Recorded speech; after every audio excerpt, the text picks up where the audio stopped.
is now 7:08 p.m. on Tuesday, the 26th of 2023. It's a special meeting of the Zoning Board of Appeals of the Town of Cohasset. Sitting as the Board of Appeals are myself, Woody Chittick as chair, Charlie Higginson, Matt Watkins, and Michael Dickey, and we're expecting the other two in short order. And sitting as well, and will be participating, are at least five members of the ZBA Zoning Bylaw Committee. So we will have it. I've got one procedural question though, Cassandra, for you. I was looking at the agenda today, and it said the agenda is to discuss and vote on our stance on Article 5. I thought, and while you might not have participated back on the 12th, I guess it was, of this same month, 2 weeks ago, I thought we also held off any sort of formal decision on to support, abstain, or oppose Article 4. So isn't that also on the agenda? It wasn't on the printed agenda. I obviously did not attend your last meeting, nor did I watch the recording, so I have no idea if you voted or not. Informally, we could take a straw poll if we need to of the zoning board on Article 4. But Article 5 was the supposed agenda item. So I have over the weekend, and it may be a little bit tardy, sent the zoning board two different attachments to emails. One were my observations, comments on Article 5, and another were more recently my comments on Article 4. So having commented, I'm not going to reiterate all that I said. We don't have that much time, but I would like to get a sense of the board in terms of, as I say, let's start with Article 5. And would it be helpful for me to just, say 5 sentences about it would always be helpful. Is? Absolutely. Okay. Absolutely. Right. If you would, let the judge summarize for us on both. Yeah, no, that would be helpful. So unlike Article 4, which is, as you know, pretty expansive, the changes to that are proposed to Article 5 are primarily housekeeping and organizational. The proposed new text is really incorporating all existing requirements, dimensional requirements that are already in Article 5, as well as some dimensional regulations that might appear in other articles of the bylaw. I think I don't know if it got sent to all of you. I know Michael certainly had a copy, and I think I just sent one to Woody earlier today of a sort of cheat sheet version of the Article 5 changes, which points out what section of the bylaw currently is the source for each different subsection, so that you can compare the language and determine, hopefully you will agree, that the substance of these requirements is not really changed. And I will highlight just a couple of things that I think are different. So we've taken the existing regulations, including all of the quote notes that wound up at the end of the table of area regulations that is sitting not in the bylaw itself, but is in an attachment. And so what we tried to do is move those all up directly into Article 5, and also incorporate the table itself directly into Article 5, so that as you're reading along, it's easy to go back and forth and you don't have to find it in the attachment, particularly if it's difficult when you check the online version of eCode, because you have to pull the attachment up separately. So there's a couple of substantive differences that I would point out. I think most significantly of all is that there is now a different height limit for most accessory structures than for the standard height limit for principal structures. So as you know, the height limit is generally 35 feet, and there are exceptions. But now that same 35-foot height limit, and I think it's a little higher in some of the districts, is kept. But for all accessory structures, except a very few specific ones, the height limit is now 25 feet instead of 35 feet. So a new garage that's not attached to the house would have to be would be no higher than 25 feet. I think a flagpole probably sitting in the backyard would be no higher than 25 feet. There are specific exceptions in the bylaw already for signs, which I think is a 10-foot limit. And there are certain exceptions already for height of certain walls and other structures within the yards. And then, of course, there is a proposed height limit for accessory solar energy systems. There are a couple of other height exceptions that are peculiar to one or two districts that were already in the notes, and they're in the bylaw just as they were. So that's really, I think, most everything else. There's a new definition of street line, which didn't exist, which I thought was important for in terms of measurements and also for purposes of measuring frontage and setbacks. Mostly everything else, the applicability and procedural requirements for large house review have been refined somewhat, but they're essentially the same as they were.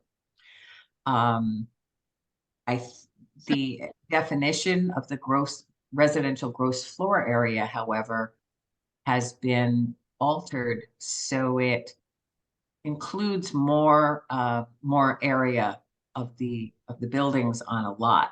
So right now, you only look at the gross floor area, the finished space of the house. There are a lot of exceptions for unfinished spaces, so that if you had, a 6-car garage, it wouldn't be counted as part of the residential gross floor area, and yet it's a lot of space, a lot of room taken up on the lot, bulk and so forth.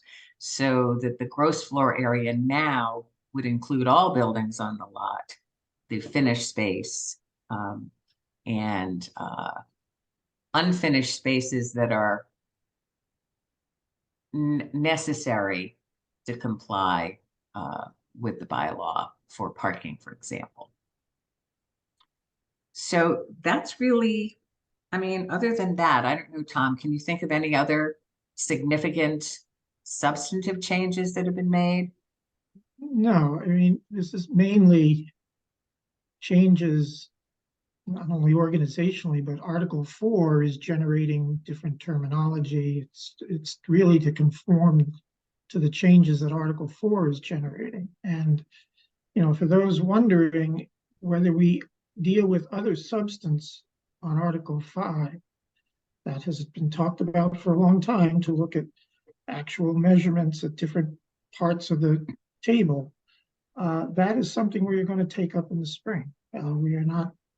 This isn't the final word on Article 5. So, for example, we have talked about limiting height in the harbor to something lower than 35 feet. Started to discuss it. It wasn't as simple a change as we thought it might be. If we look at frontage setbacks, making changes to those, we're going to need some study, and we need to commission an expert to do that, and we've discussed that. If we do anything with house size and large home review on a substantive level, that's going to require some study. We do have some background data that goes back to the working group's work, but we were never planning to do that for this fall, and that's something we will address in the future. But Dave McMorris has his hand up. Dave? I do. Maybe I just can't find it, but what happened to footnote 3? in the old bylaw. What, the averaging, Dave? Is Yeah, that the old bylaw. had- Oh, yes, that three- was, I should have pointed that out. That was the one thing that we lost in the shuffle. Nobody could remember ever using it. No one could remember why it was put in there. Oh, it And gets used all the so time. It we was use it a lot? Yeah, You it gets use it used a lot? regularly. Yeah. for, so it wasn't clear to me how it's used. So we Once a can put year, it back more in or there less. if it's really something that was important, but it was very unclear how it works and why it's there. I'm not sure it's a good thing, but Yeah, I don't like it either, but we used it up over on Linden Drive. We used it on Summer Street. All Could within you the give me last an couple of years. example? Could you give me an example of Sure. what would cause? Go ahead, Dave. I think the idea behind it is, if you're in a neighborhood where there's a lot of homes that are encroaching in the front setback, it would not be inconsistent for you to encroach in the front setback similarly. Oh, no, that one is in Okay. there. That is in there with the averaging of the setback requirement. Yeah, That's still in footnote 3. here. That's footnote 3. That's footnote 3. I'm sorry, I was thinking of another one with the averaging of lot sizes. oh, no, No, that I've no, never, We I've never never use used. that. no, the averaging of frontages is still there. It is now. Hmm? Steve, What was that voice? I'm on a Zoom call. Ginevra will pick up on the other line.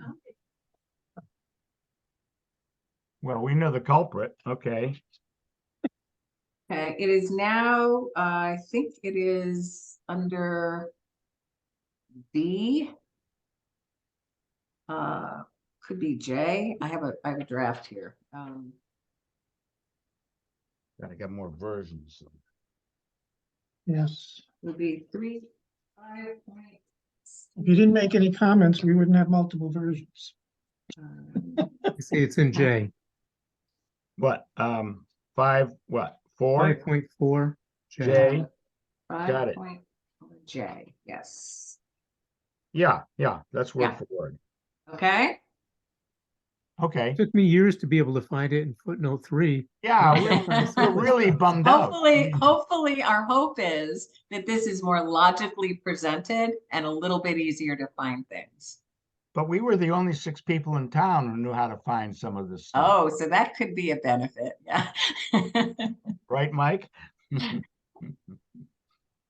Yeah, well, you did this, by the way, just as an aside, Judith, I hadn't seen it until late this afternoon, but basically a proposed principal use category index or table listing what's currently in the bylaws and when you're going to find the new one, find it in the new bylaw. Obviously not always in the same place. I think it'd be helpful here. Maybe you've already prepared one. I haven't seen it, but to help us navigate, to know that answer this very question, old footnote 3 is now 5.4J. I mean, we could figure it out with. Would that be useful for a town meeting to have that for a slide? Or is that too I don't know dense? about a slide. You maybe. I think that's inside baseball for town meeting. Yeah, I think it's Okay. too deep, I don't know. What do you guys think? But I would certainly like it as a tool. I think for town meeting, there should be a slide that says what's been completely eliminated from the bylaw and, Right, and And if anything something's, that's been added that wasn't in Right. there before. Yeah, and Otherwise, people don't care where it moved to, as long as we know Right. where we can find it. and if it's been also, and I know this is a judgment call, but if something's been a simple wordsmithing, I wouldn't take the town meeting time or confuse people, but if it is like it used to be 35 feet, now it's 25 or whatever, right, that's substantive and I would flag that. right. As I say, there's Even if probably people didn't know it was there in the first place. Yeah, I think there's 3 or 4 of those, and I think maybe there was a little misconception that accessory buildings were limited to 15 feet, but that's not so. They're allowed to be closer to the side yard if they are 15 or less, that's all. Yeah. But technically, they could, be the same height as the principal building as of now. But in almost all cases, we'd have to admit that garages tend to Tend to be be. in the back of a driveway, which is at Right. least legally set back at least 5 feet, but Right. that's what happens. Right, and that 15-foot height still holds. If it's within the 6 feet of the property. 6 feet? I think they're allowed, if it's 15 feet or less in height, it's allowed to be as close to the property line as 6 feet. And what if it's, And if it's higher, it has to meet the same setback as the bylaw requires for the district. So it would have to be a side setback normally of 10 feet in non-residential. And 15 in RA, 20 in RB, and 20 in RC. trouble is I know of very few garages being built that are set back 20 feet from the sideline.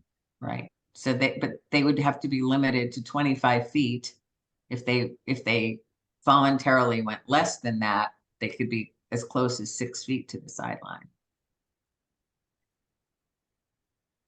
Okay. I'm sorry. So this won't make anything more non-conforming. If anything, it'll make maybe non-conforming structures more conforming now.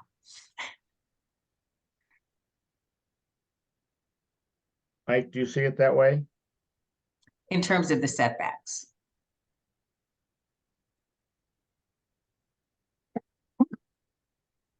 A higher, if a garage happens to be 35 feet high, Well, it's going to be non-conforming. It's going to be made non-conforming. no, I'm thinking a 15-foot high to the peak garage is pretty small. You don't have a second floor, really. You have a Right. crawl space. Right. And those can still be built, and they can be built up to 6 feet to the property line. It's just Or as you setback. allow now, just as you do now.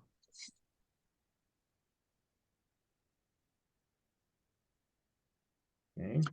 The other thing that you might want to be aware of, there used to be something called corner clearance, and it was a very complicated description of what was required in terms of structures being set back a distance from the corner, so that, I guess, so drivers' vision wouldn't be impaired. So it's now sort of been simplified a little bit, and it's now called a clear vision safety area triangle, and it's just described, and it's virtually the same as the corner clearance, but I think it's a little bit clearer than that.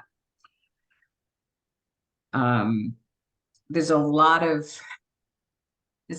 complex descriptions contained in the bylaw. We tried to simplify them as much as we could without destroying the central meaning that the town meeting had adopted.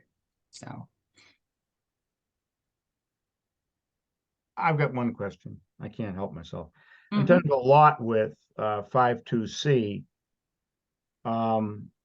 in the past, we have considered lot width usually to the front of the principal or primary building, which is a dwelling in a residential. yeah, district. yeah. This doesn't say that. This says that you could have a tool shed in the front yard, not that you'd want to, not that we'd want to see it, but you could have a building in the front yard that's I saw 6 that, square I feet. saw that comment, Woody, in your email, and you're absolutely right. It should say principal building. Now, could that be done as a matter of housekeeping as opposed? Yes, yes, it can, and I That's will been the recommend that. understanding, and I can't tell you, as Yeah. everybody knows, how many times without even debate, we've used the primary building, the principal Yeah, dwelling. yeah. as So the- that was, I'm glad you raised that, because I have it on my notes here to raise that with the planning board tomorrow night. Okay, yeah, I don't think there's any harm there. It would be, I think you're absolutely right. It needs to be clarified. Yeah. It will affect potential pork chops. Because now the width would have to be measured through the principal building. Yeah. And So in the to the past, it point where the hasn't. principal building is, if it's forward of the principal building, yeah, it has to be everywhere from the front lot line. So you're not gonna, you're not really gonna have a pork chop. You could have a triangular lot where you have a much wider frontage, but you only require 50 feet. So, Right. you know, it's, But it is a good point. I mean, you know, there a lot of, for instance, Forest Avenue in this town. Some of the lots are still undeveloped after many, many years, but they were laid out as pork chop lots.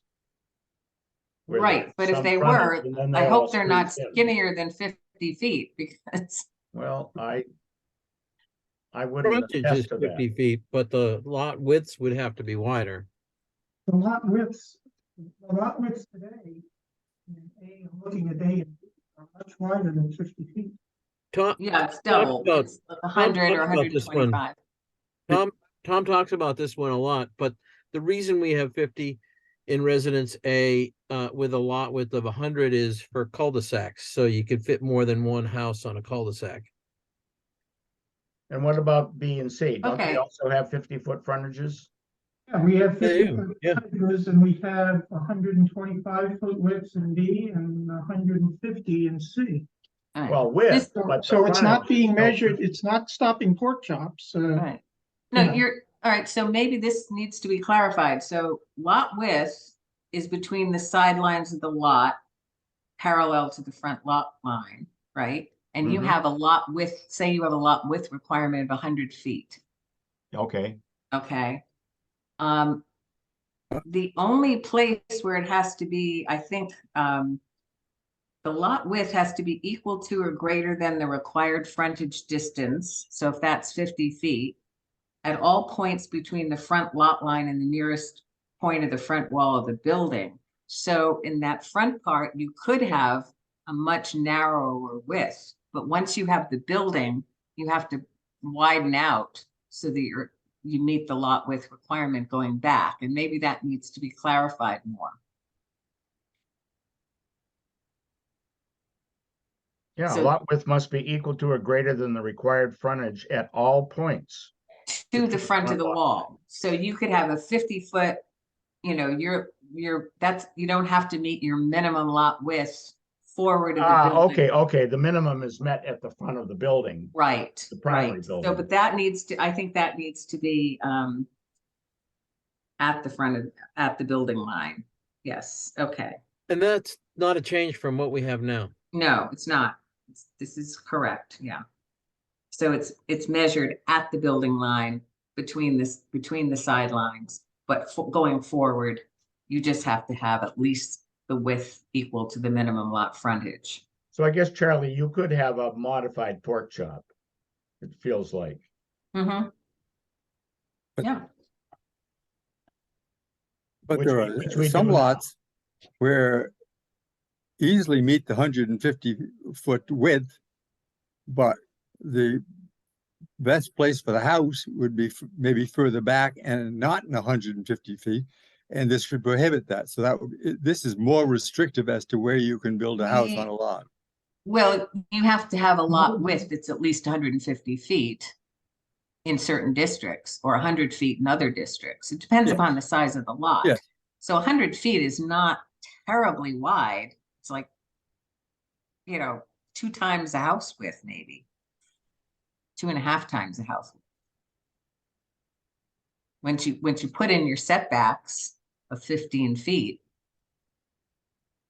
well, you know, it doesn't leave you much room. That leaves you 70 feet to move your house around and so forth.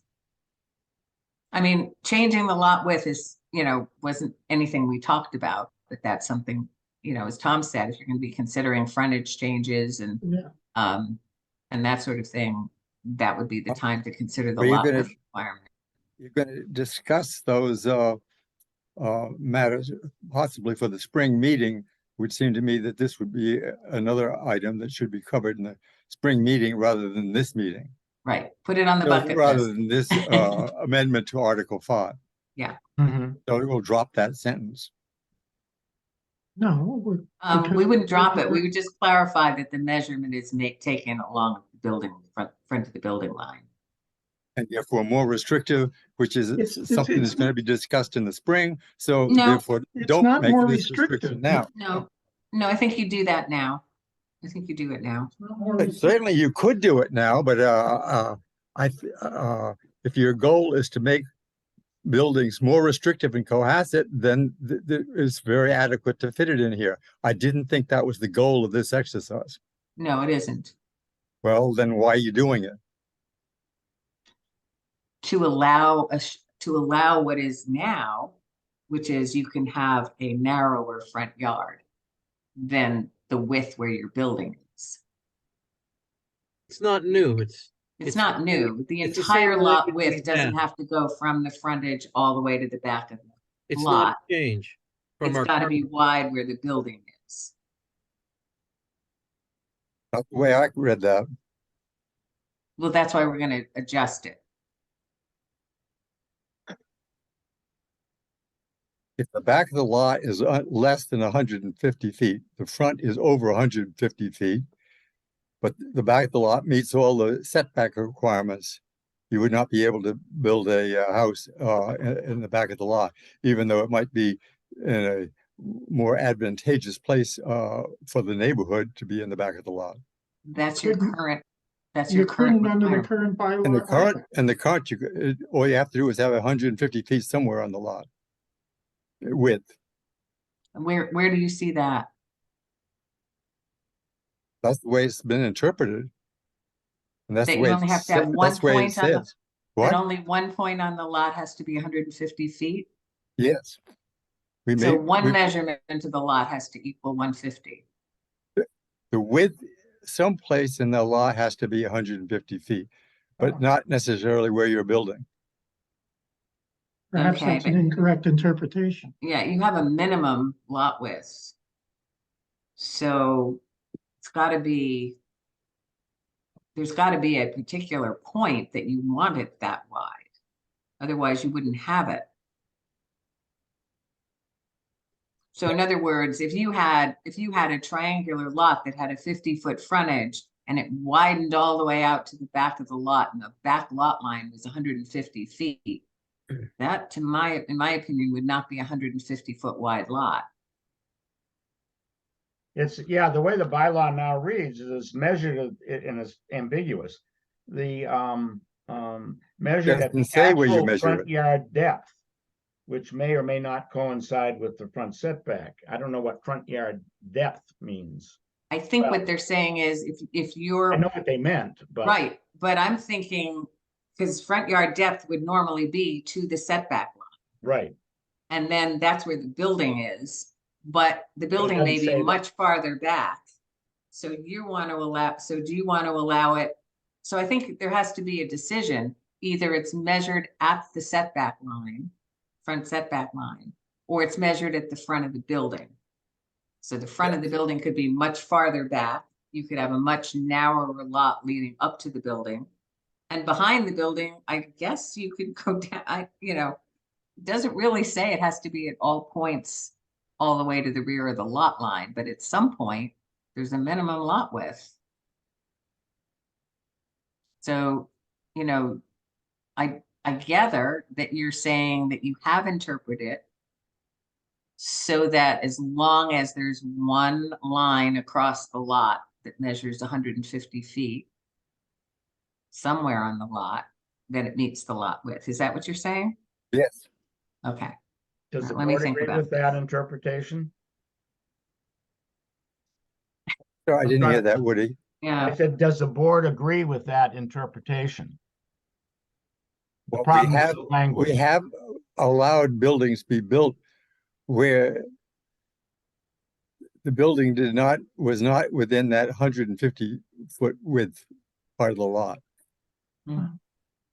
But the lot had, as you're saying, at one point, I mean, at Yes. some point, Mhm, it had the mhm. At width. some point, yes. right. Well, we should clarify that. If we're gonna clarify this, we ought to clarify to make sure it's what the town wants.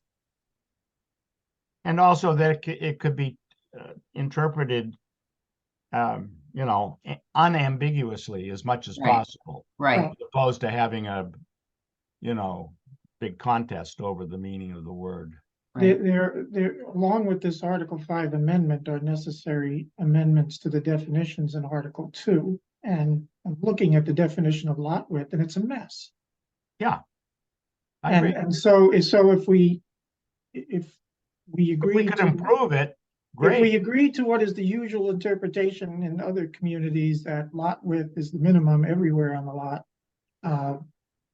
Right, let you me, know, def- at let me, least from the building back, at least from the front wall of the building back.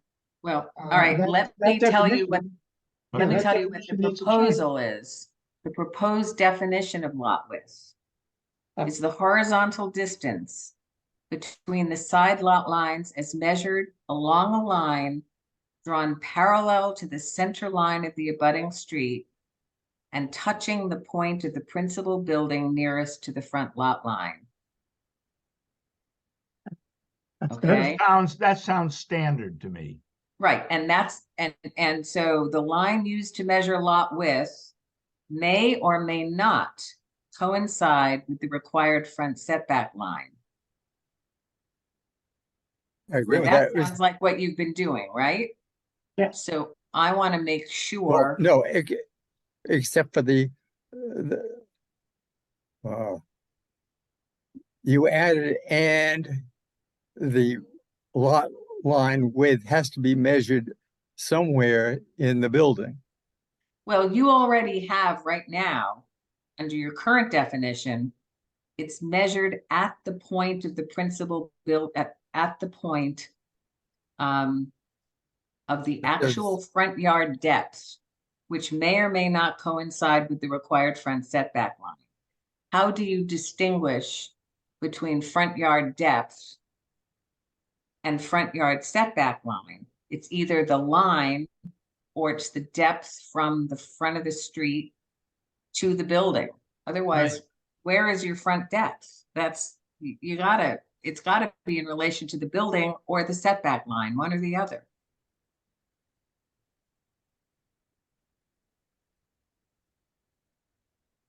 Right, it's the face of the building. That's But where face you of the need the width. building is normally where it is, That's right? where you need the lot width, is at the face, the Yeah, front right. elevation, whatever is Right. closest to the front property line.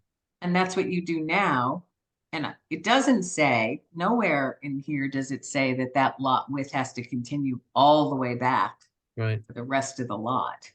No, I agree with that, Yeah. but it it's does act- say the it's- building has to be at some point, the building has to be within that 150-foot Right, width. right. And that's And what it'll be. and the present wording doesn't say that, so this is more restrictive. No, I think the present wording does say that. Well, it may say that, but we haven't interpreted it that way. Well, I can't amend the bylaw based You upon can't- how you interpret it unless we change the bylaw.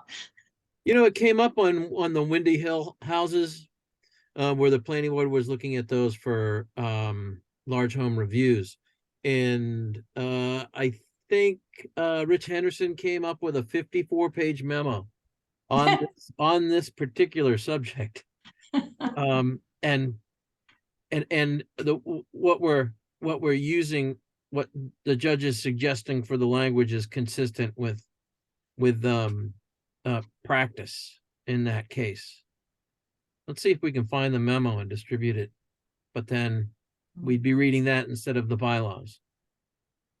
Well, Charlie, if this were clear that it comes to the face, as Clark says, of the front wall of the building, as the bylaw says, is that a problem? If that's how we measure depth? I mean, width? It could be, I'm saying.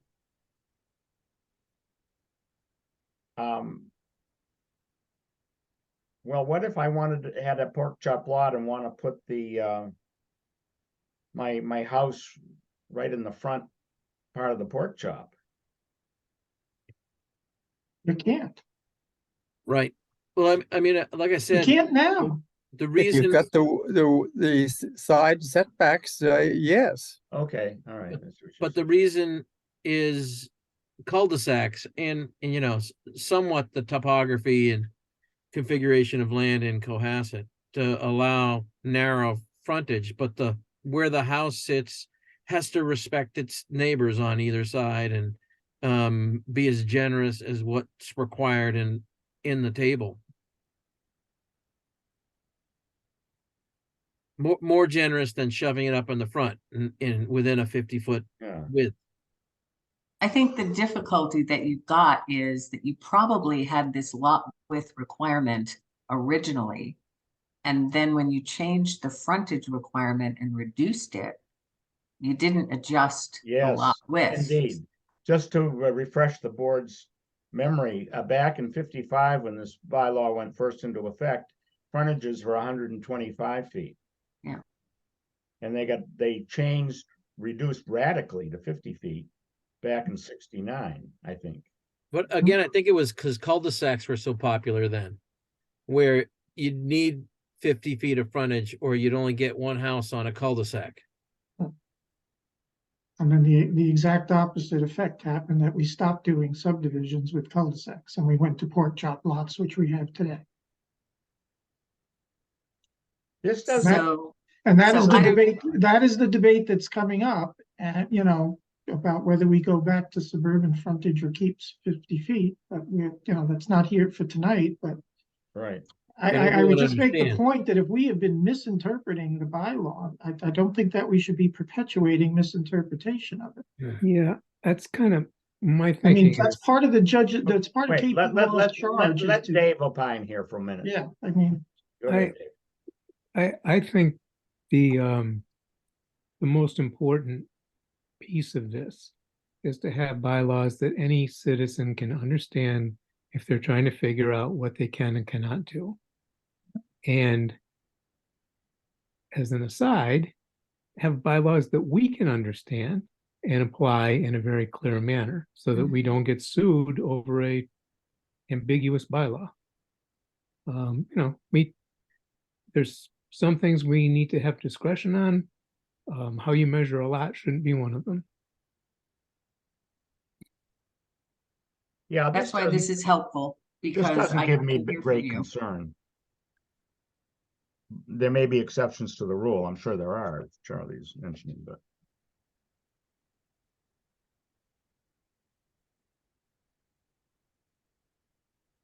Well, Let me think on this and to see how I can make it even clearer. But I think the problem that we have is that because it's at the front setback line or depth, we have to go one way or the other.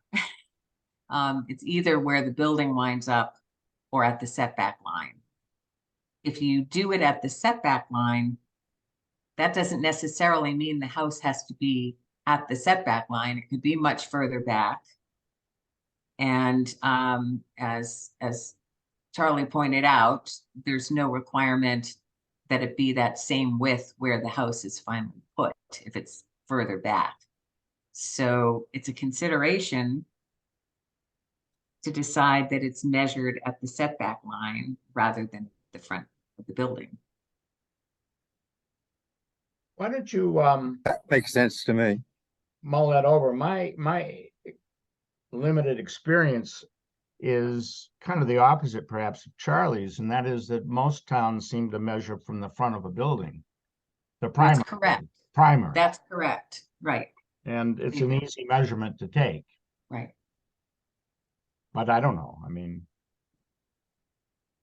this brings up a point, Judge, that I think we ought to just put on the table and make sure we understand, and that it, I think, was articulated by Tom back a couple of weeks ago at our meeting, and that the purpose of the primary purpose of this session and the documents are to reformat, to codify, to be able to find things rather than go to Right. footnote 3 in the back of the 100 Right. pages back. Right.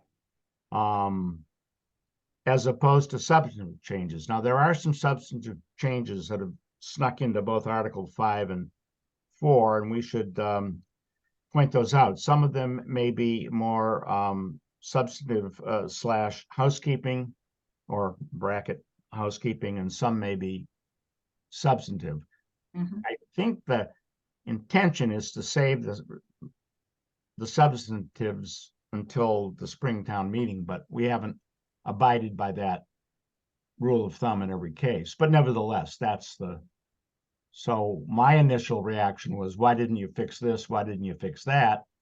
And I was wrong, because that wasn't the intention, to fix things. As long as they get looked at, addressed, and thumbs up or thumbs down. But from a change standpoint, I mean, is that the principle that we? Yeah, should be yeah, and following? yes, and I think, one of the things that the committee did was examine some of these regulations and says, is that really what we want it to say? Is it not changing the regulation so much, but is the explanation consistent with how we wanted it to work?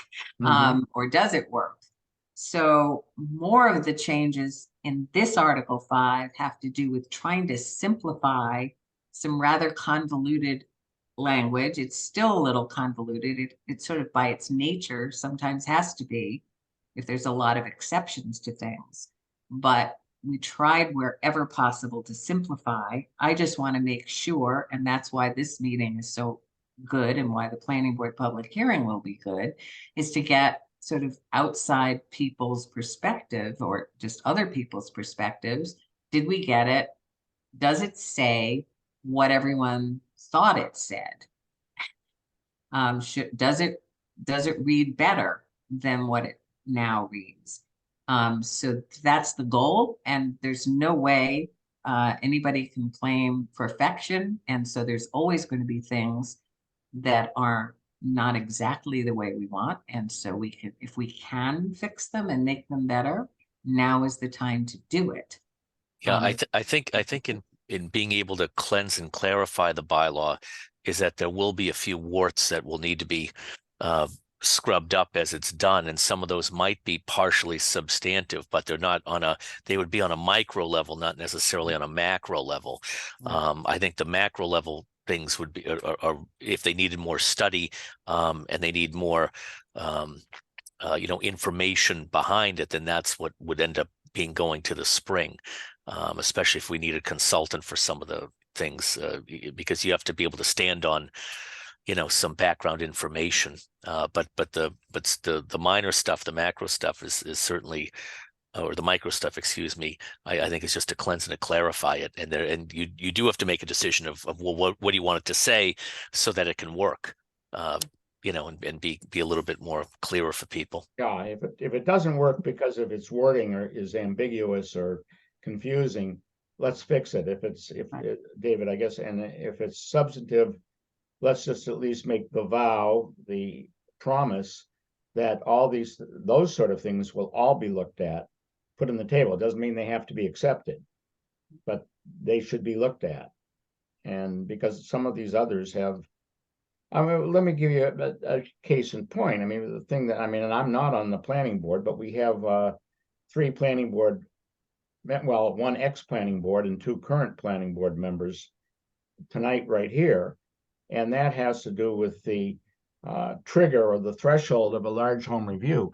My limited experience tells me 3,500 square feet isn't much of a hurdle. I mean, new houses, how many people build a new house of 2,500 square feet? Probably not many in this town, given the affluence and things. And I'm wondering if 3,500 doesn't have to be decided tonight, but does 3,500, is that the right threshold or trigger?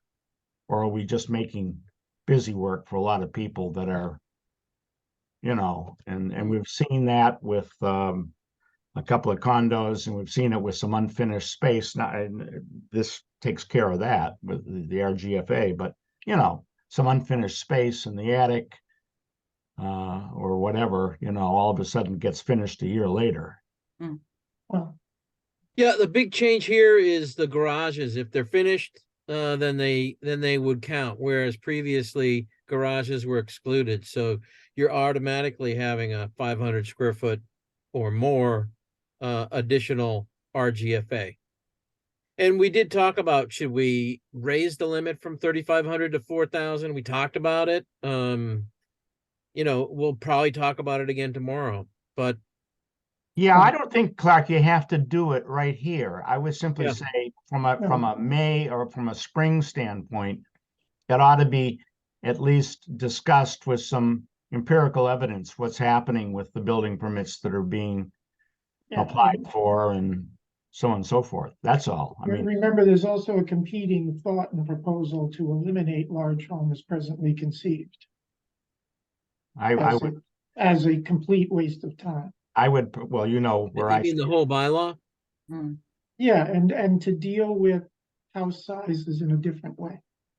because it is advisory, as everybody understands. It's not, I mean, yeah. It's a residential site plan review, and it causes unnecessary tension between neighbors and abutters who think we have the power to stop it and do something, and we don't, and then it's, so all of this is on the table for the spring, whether Good.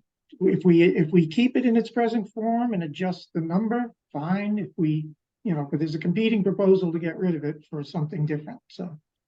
All right, I mean, that's what I think is important, is the acknowledgement that it will be discussed, not where you come out. And I think I mentioned this two weeks ago or a week ago, whenever we met, but just also remember that the scope of the bylaw committee's charge is a little different than it was for the working group. And certainly KP thinks it's different. And so, we do also have to have a chat with the select board after town meeting to prepare them for the spring, because I don't know, I'll give just an innocuous example. We may have some new stuff on climate change and climate initiatives, probably not the spring or the fall, because that's a alternative energy will come in. Yeah, there's a multiple committee effort going on about that. And, that's going to be significant change. And we can't just be limited in scope to just cleaning up the bylaw to make sure it's compliant with law as it Yeah, exists. I'd be more than happy to join that.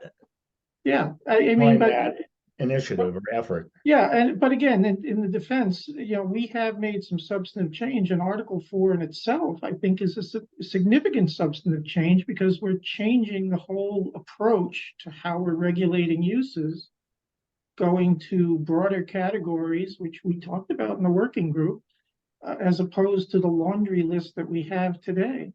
Distinguishing principal and accessory uses hasn't been done. I think we've made some really significant change there, and we're taking steps in the right direction. But Article 5 and the dimensions, those are going to hit close to home for a lot of people. It has the risk of, if we make changes to numbers, of creating more nonconformities, maybe less nonconformities. It depends what we do. And those are going to require more study to back up changes. And we're just, again, this, for what it's worth, for this summer, we had a short committee until Mike joined us. We had quorum issues. Then the select board moved the town meeting up a month. And so we could only get so much done for this go round.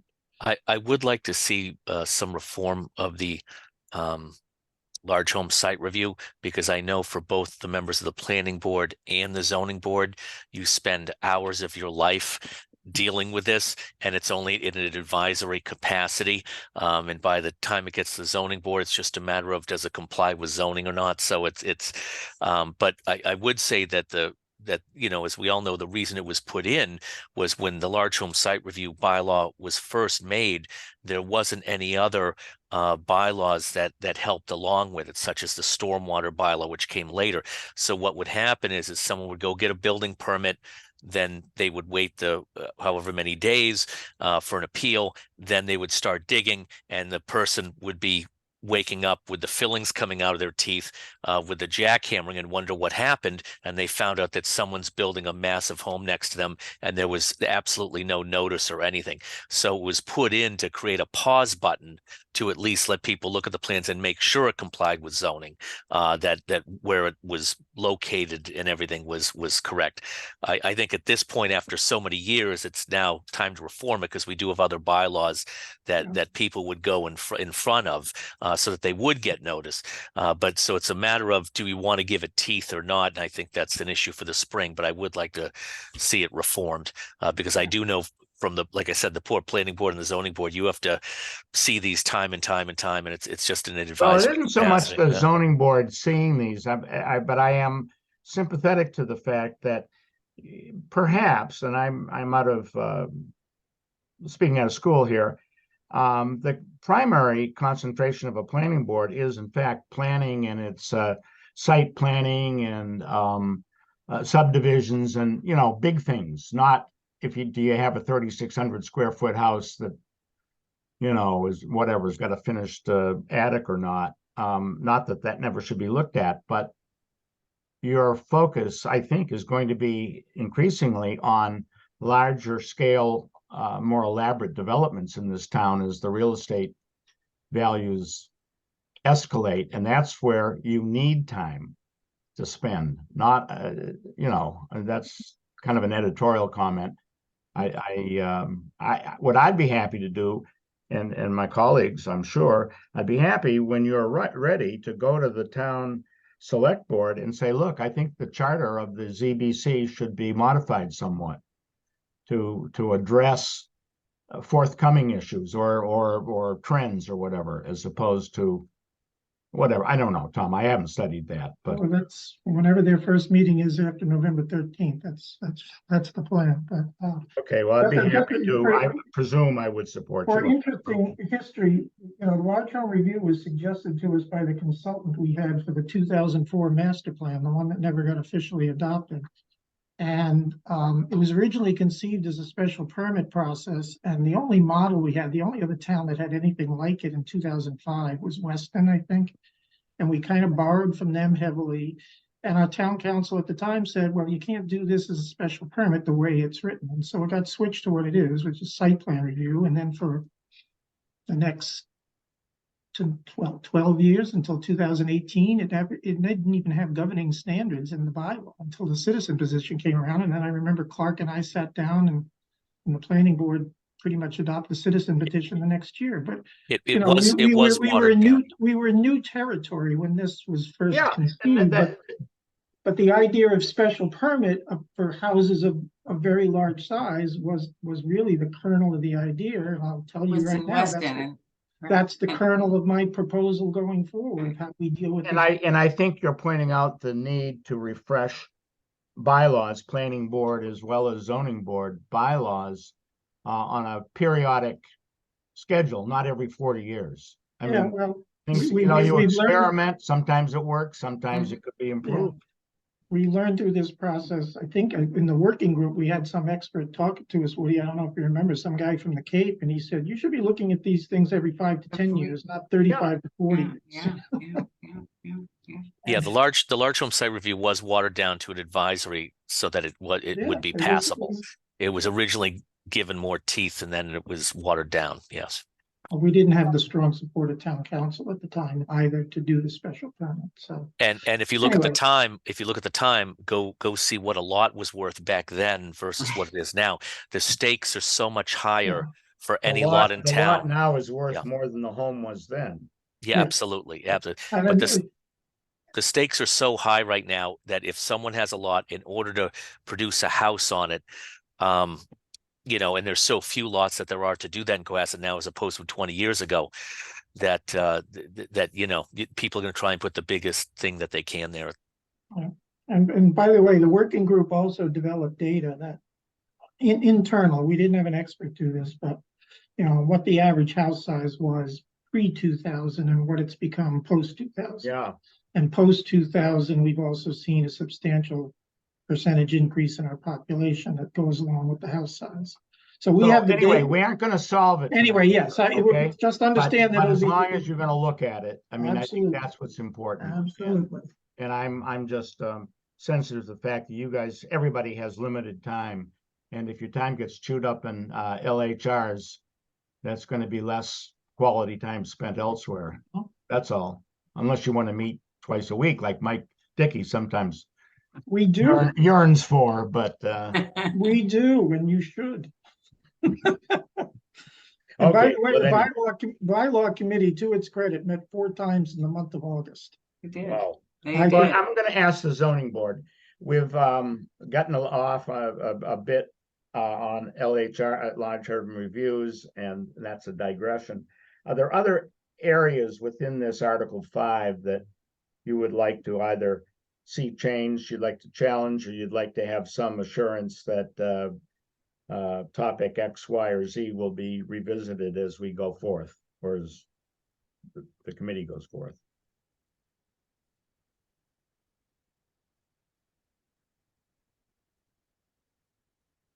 Okay. Seriously, is anybody, holding back? I mean, this I thought was a lot less problematic than Article 4. I don't know, Judge Cutler. Well, let's first dispense with this one. Is the board in a zoning board in a position to have a vote on how it feels about supporting, not for supporting, or abstaining from this Article 5 when it gets submitted to town meeting? Because whatever changes are going to be, tweaks from this point forward. I'm happy to support it. Okay, Chuck, Obviously, I am, Woody. you are. Well, God, I hope so. Charlie. I would abstain until I see what the changes are. Okay, well, there's nothing. Tom, when do you need a final for the warrant? I A final vote. I think it's got to be done and ready for the printer by the first week of October, the end of the first week of October. That's what I think. It's October 10th. October 10th. All right, well, that was gives the us original date I heard. That gives us a week and a half or a little more. And I would encourage and appreciate if some of you show up to the planning board meeting. It's a hybrid meeting. You can come live, you can come on Zoom, however. Are you talking about tomorrow? Yeah. And Yeah, to the extent we don't finish tomorrow, we have time on the 4th around a large home review. And we have a meeting on the 3rd, and if it's possible to get these changes, Judge Cutler, a week from today, well, no, that doesn't give us time to absorb it. Well, we have to go through the planning board process to make sure that they agree with those changes that we're discussing. Okay, well, why don't we say the last time we meet officially is on the 3rd, is it 3rd? 1, 2, 3, Third. yeah, 3rd of October. If we could get whatever changes seem likely, or maybe the big ones, as opposed to changing an or to an and, we could discuss that at our October 3rd meeting. Shouldn't take long, and we could take a final vote on our support. I would, at this point, Charlie, be inclined to support it, but I'm not opposed to an abstention that might remain an abstention or might shift one way or another, depending on what you read. And I don't know, Lee, where do you stand on this? I feel comfortable going forward with the representation that the changes are going to be made that we've discussed. And Matt? Yeah, I'm in a good spot with it. I'm comfortable. Okay, and Dave, you said you were comfortable. And Do we have a sense, just for the public, I guess, on the accessory dwelling height restriction on this one, is there a gauge of like how many new nonconformities percentage wise or whatnot that creates, or no? Well, are you talking about new nonconformities or pre-existing nonconformities? I mean, there is a difference. If you're pre-existing, you're okay anyway. If I'm right, when we change the height, will we essentially create new nonconformities? Some. Yep. It's We haven't done probably any some, but- analysis. Yeah, but I mean, think about how many garages do you think are really 35 feet tall? Right, I don't think many, right? I mean, No. I would I think. mean, probably can we less than say 10%. absolutely we won't create any? No. Right. I know of one friend that has a room, apartment, an in-law thing over his garage, and I don't think the whole structure is 35 feet. It's not as tall as his house, that's for sure. It goes up to like a story and a half, as opposed to his 2-story house. So I Doesn't think make that's me gonna be more uncomfortable, than. but I'm just foreshadowing, you know. No, I know. Yeah, you're right. People like to say, like, how does this impact our Right. our rights, you know? So Right. Yeah, they're not interested in the 2,000 dwellings in town. They care about their own. Yeah, Right.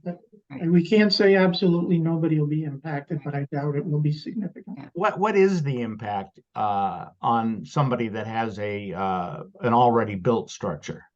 Well, if they have an already built structure, it's lawful. As Yeah, long as they don't do anything substantial to it that makes it more non-conforming, they have to go through the process with the ZBA for any changes they're gonna make. But other than that, is, they don't do much other than change the roof, change the Right. roof shingles or something, no one's gonna bother them. but let's say I have a garage. I don't have a nice garage, but if I had one, and I've got a floor above it that I would like to, maybe it's a home office, maybe not, but I'd like to convert it into a bedroom, the classic mother-in-law apartment. She has to be able to stand up in it. Right. It has to be 7 feet, have that sort of just to meet building code. With this, Well, you might be prevented from increasing the height The average size. above, any more than it already is. Well, So that's- if it, that's if what I'm it's wondering, 28 Clark. feet high, let's say it's 28 feet high, so it becomes non-conforming because it's not 25. And you say, you know what, that 25 just isn't enough in this particular arrangement of the peak of the roof or whatever. I need another 2 feet height. That's something for the ZBA to determine whether or not that's permissible by special permit, or if not, whether variance is warranted. But under I the new mean, ADU bylaw, they can't do any changes that make it more non-conforming than it is. yeah, I wouldn't fall back on variances in that case. I Yeah, mean, Yeah, we wouldn't they can't make it more non-conforming. No, they probably you wouldn't might meet the topography Right. test. They might most not be likely. able to raise the roof to do it. Woody, in answer to your question, geometry wise, the 25 feet allows an ample height for a garage and basically a 1.5-story structure, which could accommodate an in-law apartment, an au pair apartment, whatever. Yeah, Might be considered as a part of accessory dwelling bylaw or guest house currently.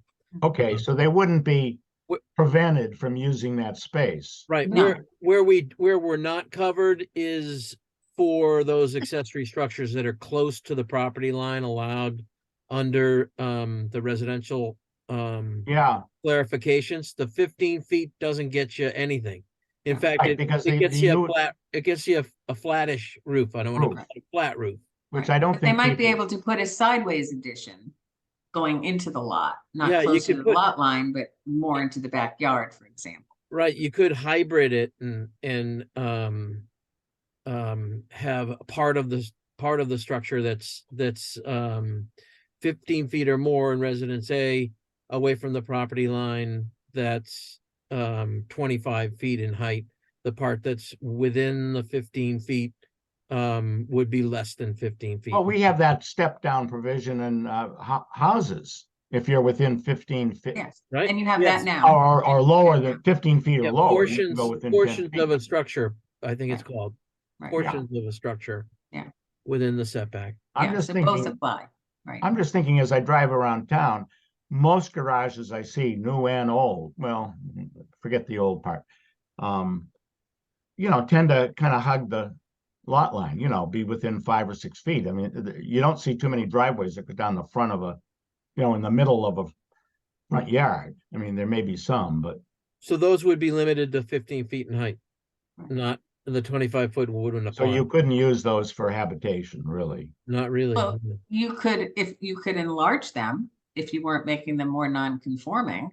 So if it was, let's say it was a 20-foot wide garage, and you wanted to add another 10, 15, 18 feet on the side of it, away from the side, Away from the setback. right? line. You could do that. Oh, or yeah, just yeah. Make it a ground floor, Well, I think, Clark, I can see a lot of business coming your way. Garages, have yes, some garages are us. very creative solutions. We specialize in garages of all sizes. But I think it's just a simple. The reason 25 was there is it allows people to do it, but it's just a balance. So the closer it gets to the lot Yeah. line, the more respect you're giving to the abutter, so that they're not going to have a towering, 25-foot, Of course. thing going 5 feet away from the lot line. So I think it's just a balance. So the closer you get to lot line, Okay. then All right. I mean, I agree that there are pros and cons, but yeah. But we definitely wanted the 25 there, so that it would open up some more opportunities for people. yeah, there are a lot. I was telling Judge Cutler earlier today that I know a lot of people that are doing modifications or planning on it, sometimes for their, if you will, in-laws or au pairs, as Clark said, and sometimes for themselves. Yeah. As they want to age in place and, can't manage 2,500 square feet or whatever the size of their house is. Yeah. And this is where ADUs come in, but as well. But We yeah, had a large home review on Nichols, overlooking the far end of Little Harbor. Fellow had a family and wants to make room for his parents, so he was doubling the square footage. well, it's interesting, and I know this is another digression, but I am a member of the Old Goats. Charlie is also a member. You have to be of a certain age. There's a And waiting list too, right? and you young folks don't qualify, but it's becoming a topic of conversation as at our monthly lunches. I mean, how do I age in place? Did you hear the latest on the the assisted living home where there was no medical help or they couldn't do this or that? And I think aging in place is going to become really fairly important, particularly in towns where the houses are large or large enough to accommodate, and some outbuildings might be. So we just tuck that away. But it's coming. I mean, more. We're going to see a lot more of that, and I'd like to see a lot more of that permitted as opposed to just done on the side or the sly. But really, we want to have bylaws that people can use and solve problems. We don't want to have bylaws that people have to sneak around and hope to get in there 10 years at the a 10-year wait nobody, or whatever. Nobody catches them at 9 years, 11 months. Present company excluded, by the way. Yeah. Okay. Well, at any rate, that's the ADU laws, not Article 5. So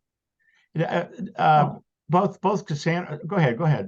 Well, do we have it? I mean, if we're finished discussing 5, where are we? Allowed to talk about 4? I thought by the time we left the last meeting, and Dave, would you correct me if I'm wrong? I thought we didn't take a vote and said because of very late submission of Article 4, which is a long one, that we needed a couple more weeks.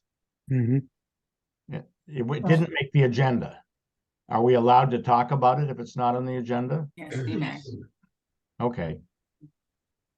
Okay, now Article 4, it sets up a somewhat different situation. First of all, it's 29 pages long, which is a real honker. I mean, it makes Article 5 look like I could do that, over a cup of coffee. But Well, the bylaw itself is 24 pages. It's the additional, it's all the added definitional changes that are in the I see. warrant article. That's how you're getting, I get you. That's how you're getting around a slimmed down version. Right. But at any rate, there's a lot there. This is the meatiest article we will, I believe, have in the bylaw. Nothing, not just meaty from a length standpoint, but it's chock-a-block full of stuff. Has the board had a chance to look at it, and any big changes? Edits, inconsistencies? We could probably handle that in terms of a memo, email, but things that need to be discussed. Cassandra, do you know if the ZBA got the summary of differences for Article 4 of the 4 regulations?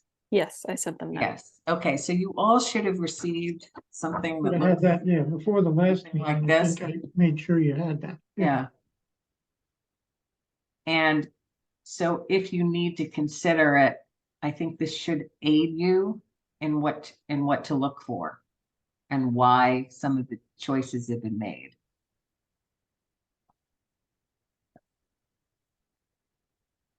Well, who's read it? Who's got some points of view or points they want to bring up?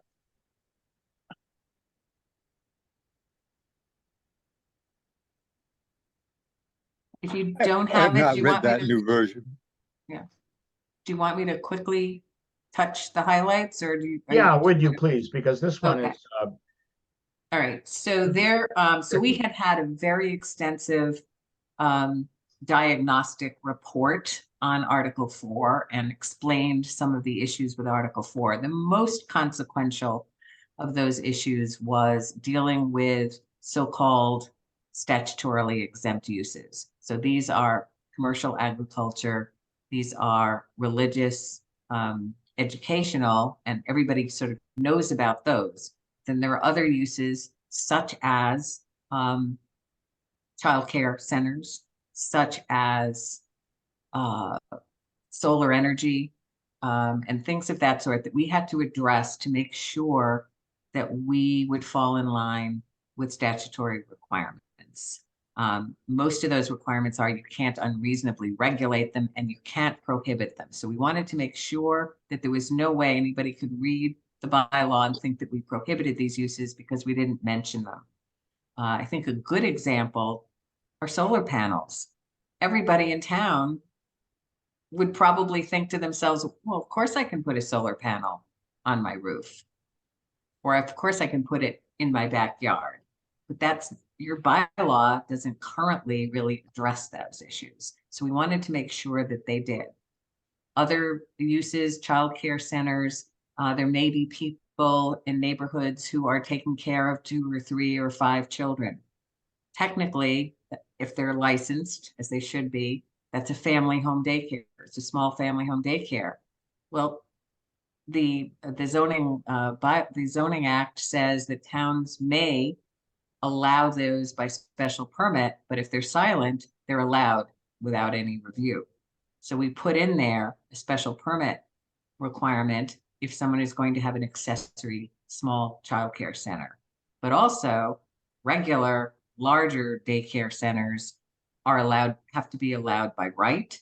And they can only have some limited, again, reasonable regulation as to height, bulk, parking, and so forth. So we wanted to make sure that those were covered as best we could in the bylaw. That was a big part of it. Second part was really housekeeping, creating these separate sections for the principal use regulations versus the accessory use regulations, trying to create a new list, as Tom mentioned, of larger categories of principal uses within which many of your current listed uses fall within one or more of those categories. Supplementing that table with real descriptions of what those categories are. They're not necessarily definitions per se, but to give someone a flavor of what are we talking about when we're talking about retail uses? What kinds of establishments are we talking about? We're updating some of the categories of the permissible uses, as I said, to address the statutory exempt uses, and other things that sort of address current day-to-day life in town. A dog daycare center, not currently allowed. So dog grooming, dog daycare, those things should be mentioned. Accessory electrical vehicle charging should be mentioned because people are not sure whether it's allowed or not allowed at this point. We have incorporated just about all the detailed requirements for the various special uses like ADUs, like home occupations, bed and breakfasts, those kinds of things. We're grouping them all together. Right now, some of those regulations wind up in the definitions section. Some regulations are in the dimensional section. Some regulations are in the use section. So we tried to group them as much as possible.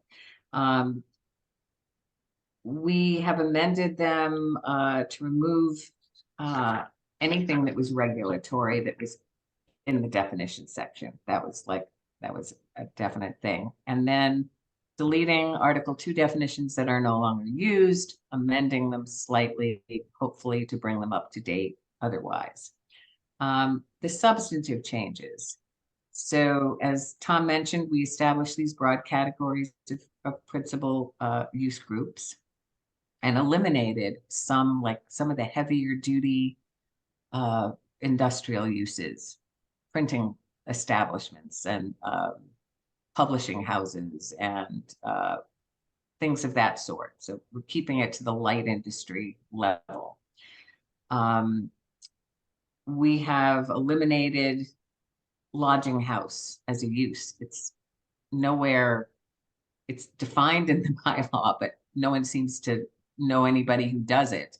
And in a sense, you've got the situation of a bed and breakfast that someone could do, or a guest house or so on. I think lodging houses are something from the 1920s and 30s, when a lot of times workers were independently living and needed to stay somewhere where they could get a meal and a bed to live. And so that seemed to be a little old-fashioned.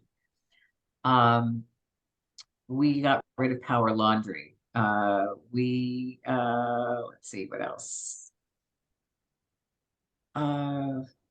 Allowed the accessory dwelling units to be permitted, even if it meant making outward appearance changes to either the building or the accessory building, including some additions, as long as they're not making them non-conforming or more non-conforming.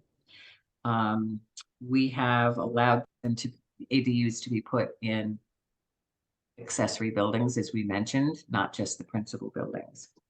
We have moved the common driveway provisions from the parking section, or the parking, I think Article 7, into this article. And we've made some minor changes to it, made clear it was a special permit situation and it would allow up to 4 shared driveways. Let's see, we limited the size and number of commercial vehicles allowed to be parked or garaged on residentially zoned land without a special permit. So it's just limited. If they want more than that, they go for a special permit. As I mentioned, with the small scale accessory, solar energy is to say these are allowed as accessory structures, uses in all districts for any use, just to serve their purposes. And we're working with the Alternative Energy Committee to try and narrow the description of that a little bit more.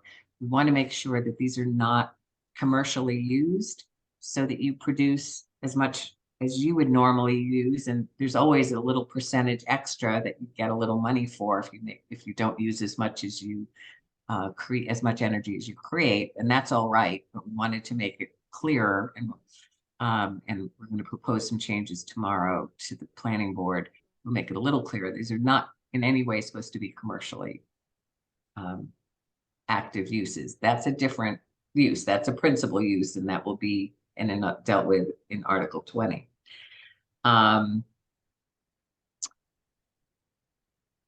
We specifically allow drive-up or drive-through service windows or kiosks in non-residential districts by special permit and subject them to certain site design requirements.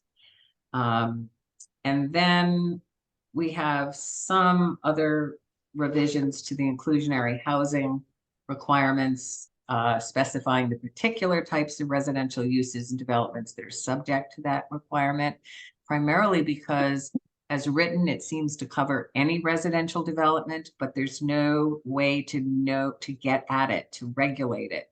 If something is by right and someone just builds it by right, you're sort of stuck, or they create a subdivision, there's no mechanism by which you can really check on these things. So basically, anything that would require a special permit or a subdivision approval would be subject to the inclusionary housing requirements.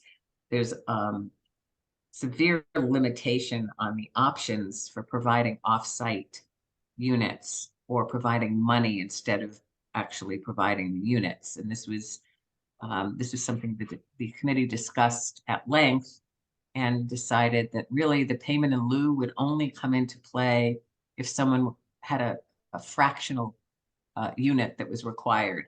So they could do one of two things. They could either build the whole unit, or they could give the money that was equivalent to the fraction of that unit. And that money would then go to the Affordable Housing Trust. And then offsite was really discouraged because I think, as Jack was very vehement about, he doesn't want people sort of taking existing housing and redeveloping it for affordable housing. You're essentially taking an existing house off the market. You're not really gaining anything by the whole thing. And then finally, we put in a specific requirement requiring that these units be deed restricted so that they satisfy state law requirements. This is and I discussed this a little bit with the committee, this is a difficult provision primarily because it's a sophisticated one, and it really require some people who are doing a lot of the monitoring of it, working with the state, making sure that all the I's are dotted and T's are crossed so that they will count, because that's one of the primary purposes of this inclusionary housing, is to make sure you get units that are going to count toward your 10%. And it's a very time-consuming and staff-consuming process. And so, that's the only caveat on keeping it. I mean, hopefully it will work, but it'll be difficult, I think, to be difficult to deal with, particularly if you can't get state approval of someone's project, then it doesn't help you. So that's it. So that's really what's contained in those 28 pages. And I think, again, as I talked to Woody earlier today, it's never going to be perfect. The bylaw will never be perfect. I don't care how long you work on it and how hard you work on it. There's always going to be something that is forgotten, missed, not anticipated, over anticipated. And so this whole process has been primarily to address the organizational and formatting and consistency and clarity of the bylaw.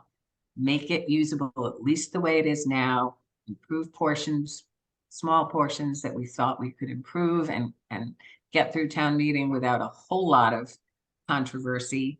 And then really have a base from which to work going forward. A number of ideas have been expressed here today about things that really are wishes that we would like to do. And the Alternative Energy Committee has a lot of ideas themselves. So this gives a base for it and a model for how to draft things going forward. And that's the hope. I think for the other items, it's interesting to hear these discussions and things talked about. And I know Tom has many, many of these creative ideas in his mind that he's been thinking about for a long time too. And I think I was pondering it today and why there is no public participation or seeming interest in what's going on. And I thought about the good old days when there were local newspapers, when there was a reporter at almost every zoning board and planning board meeting and select board meeting. And these things were written about, articles to the, letters to the editor and so on. And everyone in town really became aware of the thinking process and what was being discussed and were able to weigh in. And this, current situation, a lot of people are in the complete dark until they get that warrant. And it's a very tough situation because you really don't know what the pulse of the community is on some of these broader issues. But hopefully a little more time and hearing about it a little more through the town meeting, maybe people will get some interest and weigh in on their requirements. Okay. Dave, go ahead. I have a couple of questions. First is on the table of principal use regulations, Mhm. 4.2D. There's a number of things that say yes with an asterisk, but I can't find anywhere where the asterisk is. Oh, did the asterisk not make it to the table? No, well, it's on my version, Dave, but it means that they also need a site plan review. Yeah, it means that it's subject to site plan review. And I wonder if that's overdone here. That's a question. That's a good question. Yeah. Because a childcare facility, if it's principal, I mean, I don't know, I don't want to, but I mean, do you need a site plan review in every one of these cases, or could it be? Are they all commercial uses? I mean, we generally require that for commercial uses. You already required for commercial uses. This has been added on, I think, for childcare centers, and Well, an exempt educational use, it's required. And I want to say with a caveat, the site Religious plan use is review required. that's permitted for those uses has to be quite limited, really to the very basics of site design and not a lot of aesthetics and things, because these are only subject to reasonable regulations. So you want to make sure their drainage is working. You want to make sure that they've got their parking, that sort of thing. And that's all. They're traffic generators. I think, you know, I don't think there's anything wrong with it. And then if, for example, if we were building a new police fire station on 3A has been talked about until the new idea came up. Think of what the traffic and the coming in and going of that on 3A would be. Should we not have a reasonable look at that as an example? You know, I don't. Yeah, you can, you know, if we move my the school caution to 3A, is don't overdo. For instance, religious use, it's mandatory that any alteration or adjustment or addition to a religious use must have a site plan review. Well, I'm not. Well, not any.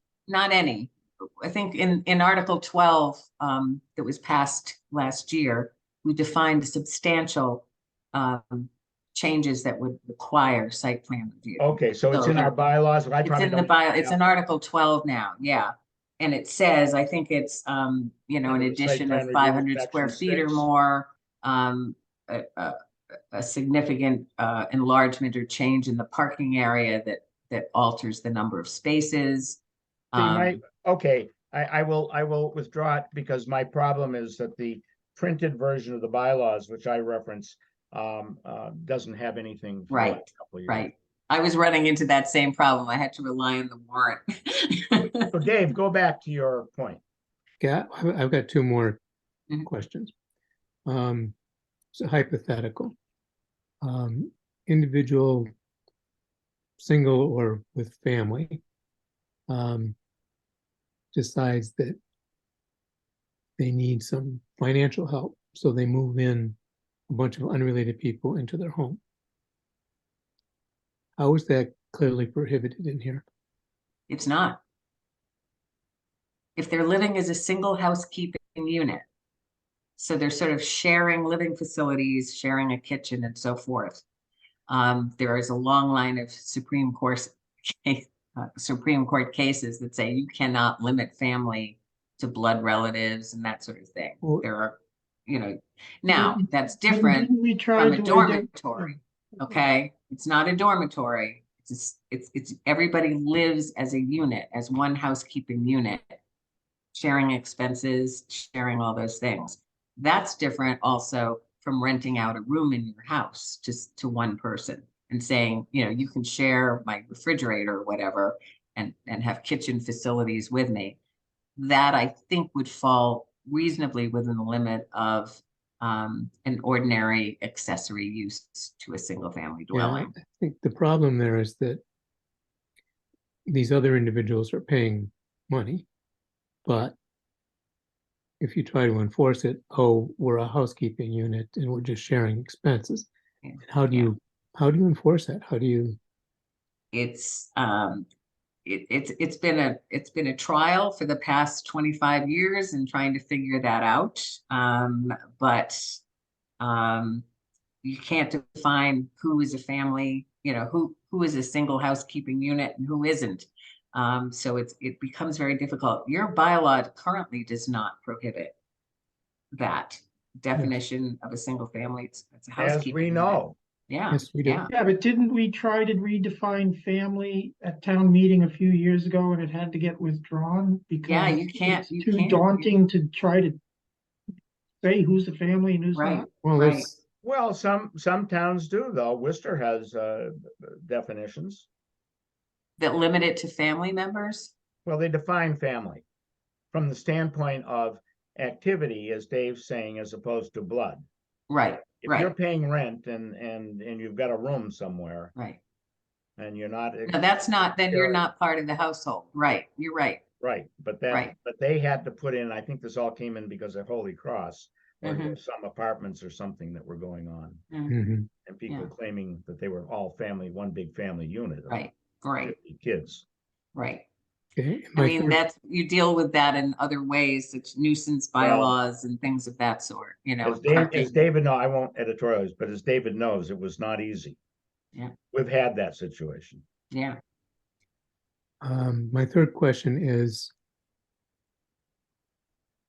there anything in here that addresses Airbnbs, or are we going to have something at, say, Springtown meeting that addresses Airbnbs? that's a really good point, and we did discuss it.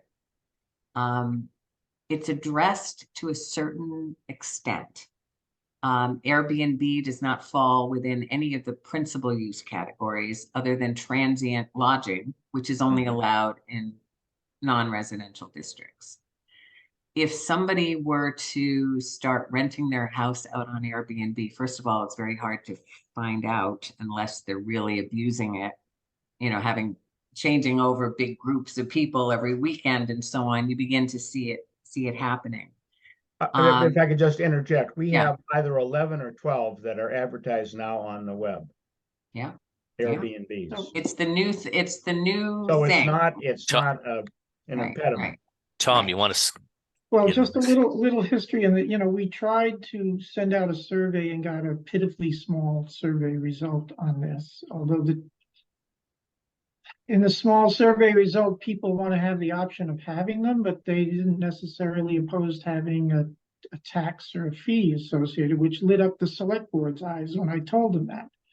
I don't know if I said it to this board a couple of weeks ago or to the ZBC, but I nevertheless took to write a bylaw on it, and I'm kind of thinking my thinking at the moment is it's a general bylaw and give it to the select board to deal with as a general bylaw. As a licensing. If they yeah. want to regulate them and they want to have people register and they want to collect a fee or a tax, however you want to call it, I think that's in their bailiwick. So, I mean, could we do it as a bylaw in the spring? Yes, but I'm kind of thinking it's general bylaw select board territory and take something off of our plate. It's a policy decision. I think they need to make. and in the licensing, it also can potentially include the Board of Health as well. So, I'm thinking of punting it to them and let them deal with it. They would have to acquiesce. Right. Yeah, I think that's a policy, you know, especially if you're gonna create a registration and fee process, that's a policy decision for them, not for us. And my thinking is to give them a draft, say, here, you know, you want more help on it, we will, but this is. What do you think, Dave? You brought the topic up. I don't really know how it should be addressed, but I think it should be addressed. Yeah, I Yeah. agree.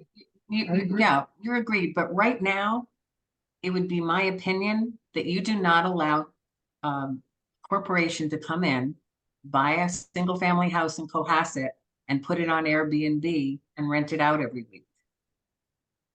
There has to be someone living there as their home, I mean, as a resident, owner occupied. you know, Mhm. you know, well, not owner occupied, but at least occupied by a single family, single housekeeping group. And when you start changing over who that housekeeping group is every week or every weekend or even every month, becomes it falls into the transient lodging category and it's no longer allowed in the district. That would be my take on it as a principal use. If somebody who owns their home goes away to Florida for 3 months and rents it out while they're away, I think it's arguable that under Cohasset's standard operating practices, that would be considered something that is customary in the town for people to do. And it would be considered an accessory use. Again, I think it's a matter of turnover and how much you're using it, you know, and intensity. Yes. Under either the current or the proposed bylaw, but Okay. you know, that can be changed. I think as long as you commit to bring it to the select board, if that's the wish of the committee, or bring it to the planning board again, if that's a preferred option, as long as you commit to doing something about this, because it's not going to go away and it's not going to stay stat at 11 or 12 houses. It will increase. Agreed. It's an issue waiting to happen.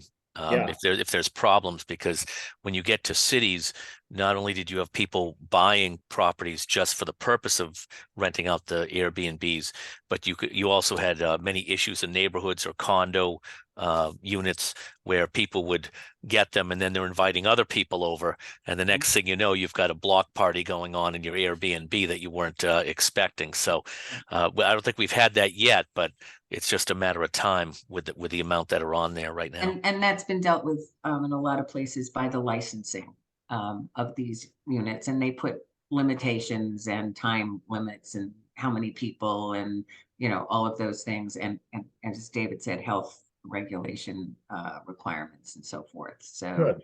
that's usually how they do it.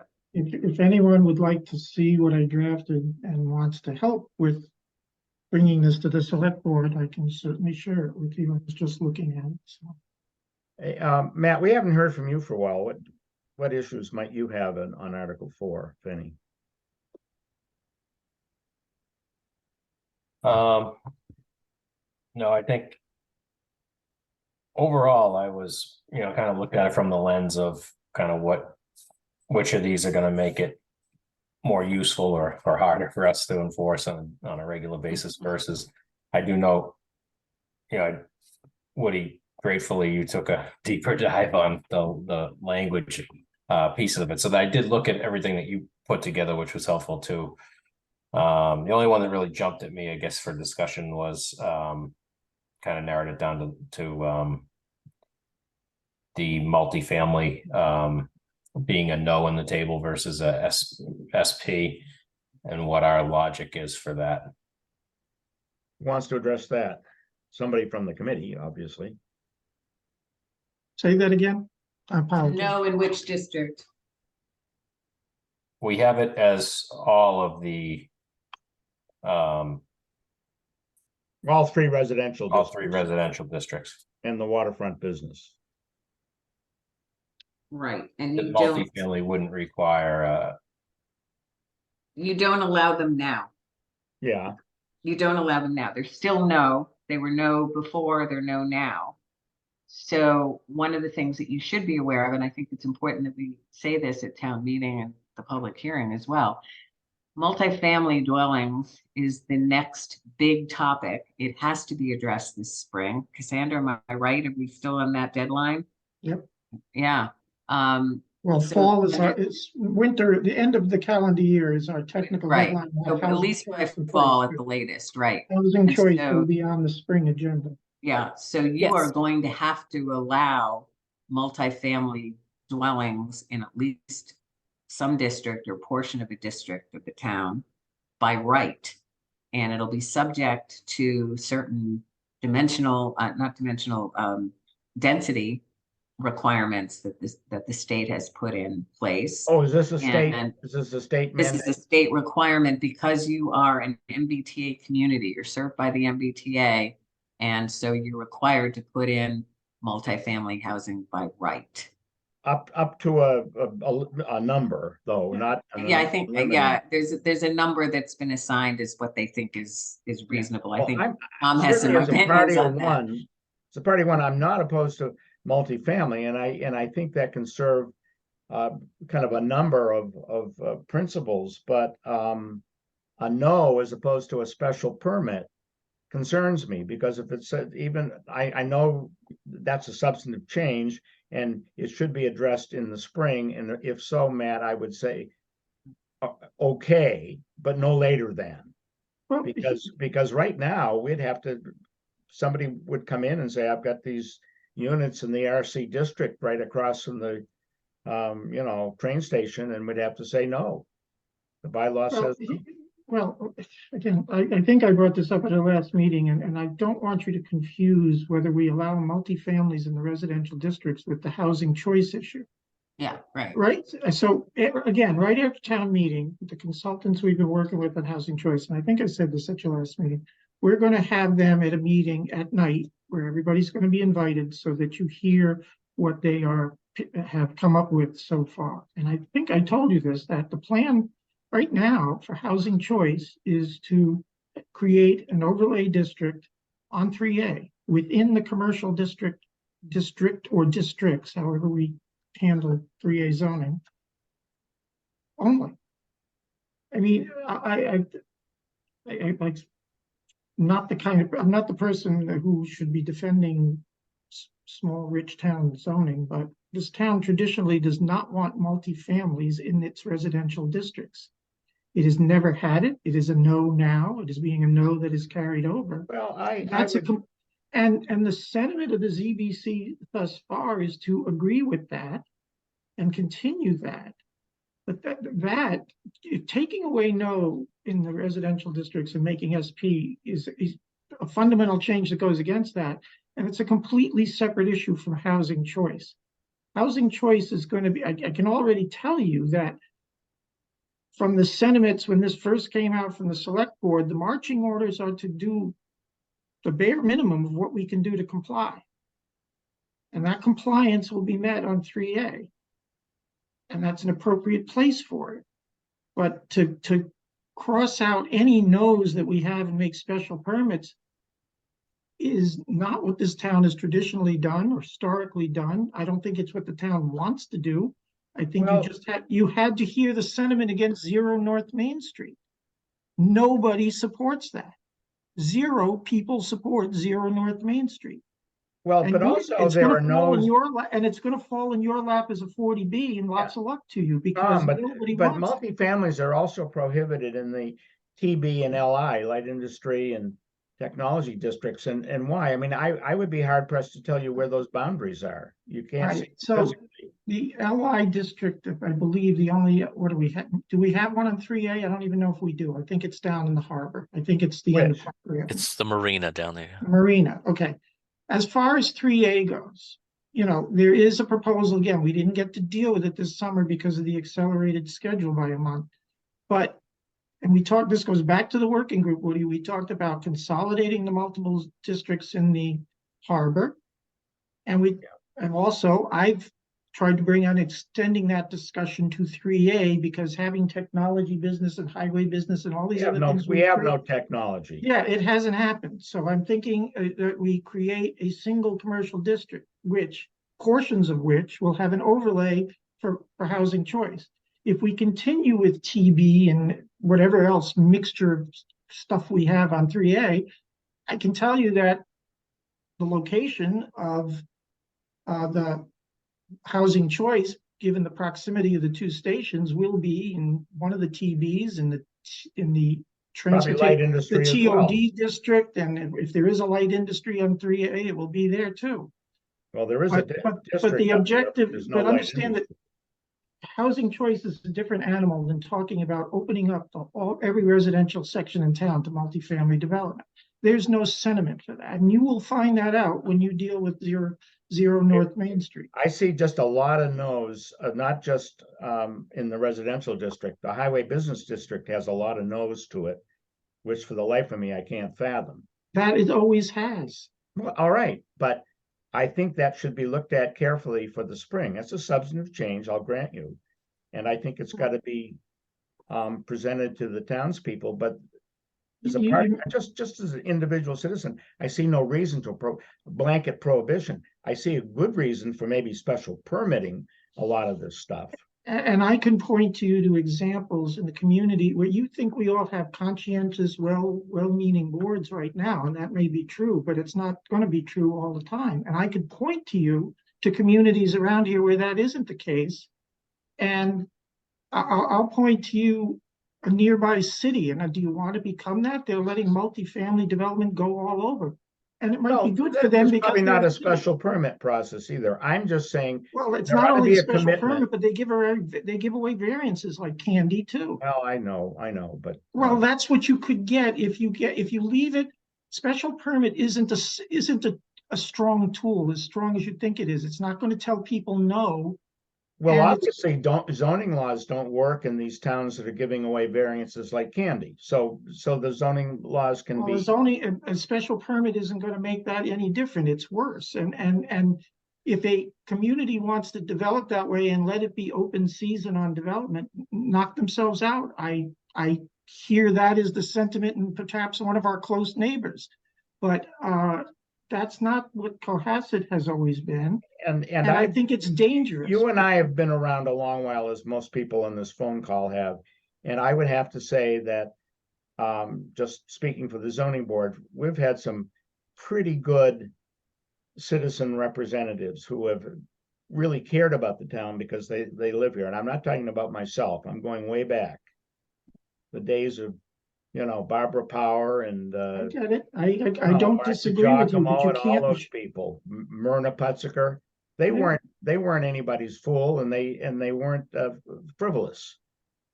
No, but I will say that, and I agree with you. I've been around here a long time too, and I want to reply to the old goats, by the way. You're gonna have to wait until you get white hair. You got to have white hair. No, I don't color it, despite rumors to the contrary. You can't guarantee that we'll have that. And I got to tell you, my observation of the younger generation who is coming here, building 7,000, 8,000, 10,000 square foot houses, I don't think they're going to respect the things we did with respect to development and overdevelopment. Maybe that's a gross generalization on my part, but the financial pressures of today are a lot different than I think we've dealt with in the last 40, 50 years. Well, I think we ought to take another issue up, but I would say that neither you nor I really know what the citizens think in this town, because there are a lot of them, and we have no, Judge Cutler's earlier point, we have no mechanisms as we did 15 or so years ago. We had a much better sense of the pulse of the town than we do today. Yeah, that's true. It's not that we don't care. That is true. We don't have the mechanism. But I just think it's dangerous to take away no's. Well, Charlie, go ahead. Well, I'm back to use 4B4. In brief, all lights must be shielded from direct view. Now, I just can't believe that the town's going to go for that. Basically, we're going back to World War II. Blackouts. Blackouts. And we've got something like that already, and it isn't enforced at all. But to reiterate it as an amendment and an improvement, I for one, could not back that. Forgive me that you're focusing on like an obscure part of the bylaw that already exists. Well, it was the same thing. Yeah, of course it already exists, and we've had problems with that. I thought the purpose of the exercise was to improve the bylaw, and you're making it worse. Not making it worse. We're continuing some things that are not objectionable. This is more extreme than the present wording. It is tighter than the present wording. What? Well, compare it. I mean, what does the present wording say? It doesn't say. It basically says that there should be no glare. Yeah. In other words, it shouldn't be offensive, if you will. Right. So this is And trying it to doesn't tie say it how you're down. going to measure it. This one says that normal eye level. Anybody who can see, if you can see a light, is illegal, is what this No, says. glare, not light. It says, excuse me, all lights must be shielded directed. from direct view. Right. Charlie, give me that one again. What, 4.4.B4? 4.B4. Yeah, all lights and all intense lights must be shielded from direct view at normal eye level. Well, I can see my neighbor's, if I squint, I can see my neighbor's living room light. But it's not offensive to me, but I can see It doesn't say it has to be offensive. It just Right. says if you can see it, it's illegal. And as I say, I couldn't, illumination. I Yeah, no, I believe agree that, with you. I agree with you. I missed that one. I think that's that's a detrimental change. I believe in this effort, the dark sky guidelines, but Well, that's part of the dark sky guideline. but I can't believe such a draconian language is apropos. As I say, I certainly would have to point this out and indicate my that I don't see how this could be adopted. All right, so At you the saw town meeting. 6. You saw the current language of 6. No unusual or objectionable odor or noise, and no direct or sky reflected glare shall be permitted. Yeah. So how do you determine where that glare is? So no glare. It's easy. We don't do it. We don't even pay any attention to that part of the bylaw. Okay, then why have it? Exactly. And so why are you repeating it even stronger? I wanted to explain again, I was not changing your bylaw. I was trying to clarify it and make it a little more enforceable, so you would have some basis for determining whether someone was violating it or abiding by it. It's very difficult. Dark sky guidelines are guidelines. They're not something you can totally pin down. Tried to put in a sentence essentially what's required is that you do not want to impose glare on anybody that they can, that it's going to visually impact them. It's very hard to do. It's really a matter of, you're not going to have you're not going to have lighting fixtures that throw light out in all 365 degrees. We have seen some pretty egregious examples though, but you might solve this, Judge, if you just say as a second sentence, all intense lights must be shielded from direct view at normal eye level. So it's intense lights. It's not the living room light. And we don't have to deal with acetylene torches, and we don't have to, deal with other sources of, I'd make it simple, all intense. Let the zoning board figure out if this is intense and offensive or relatively benign. Yeah. And we have a case that I think maybe came to the planning board, not the zoning board, up in Lambert's Lane, the basketball court. Did you guys hear that situation or not? It wasn't us. Wasn't us. All right. Well, then these people they had photographic evidence of 11, 10, 11, 12 o'clock at night. The basketball court was lit up like a cruise ship.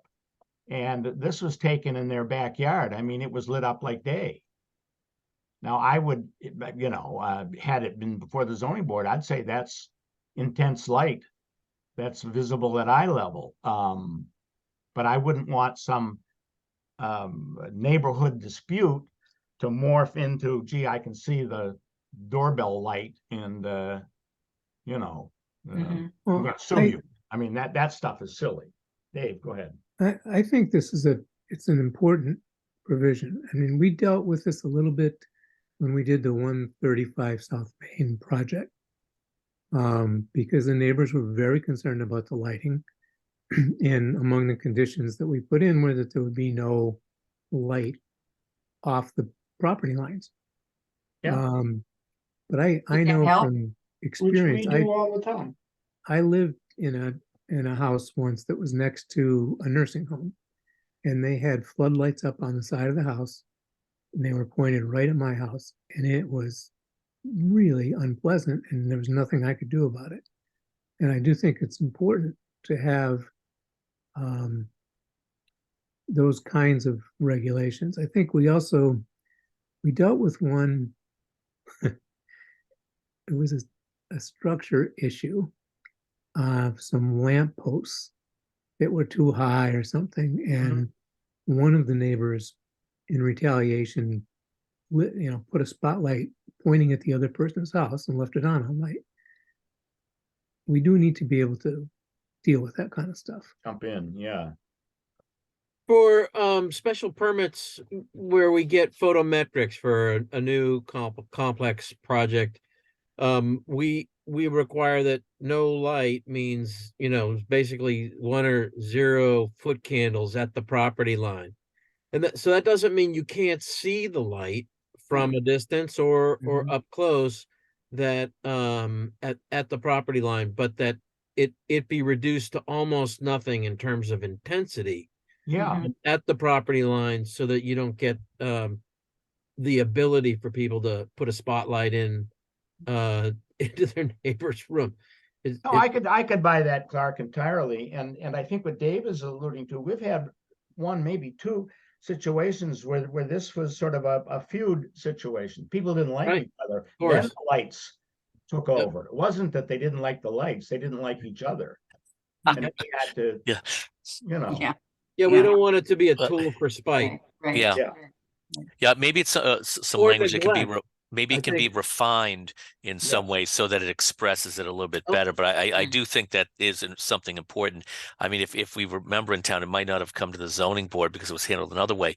But when they were trying to put lights in the Little League field, that created World War III for a long time in town. So now that's a much bigger light than someone would have on their residence. But nevertheless, with so many non-conforming lots in Cohasset, if there's going to be lights, it certainly could easily go into somebody's I would yard. recommend, Charlie's raising an excellent point, and I would recommend, as a housekeeping thing, kind of going back either to what's there, softening it, or as I suggest, just take out the acetylene torch stuff and all lights and just say intense or visible, something that would be offensive.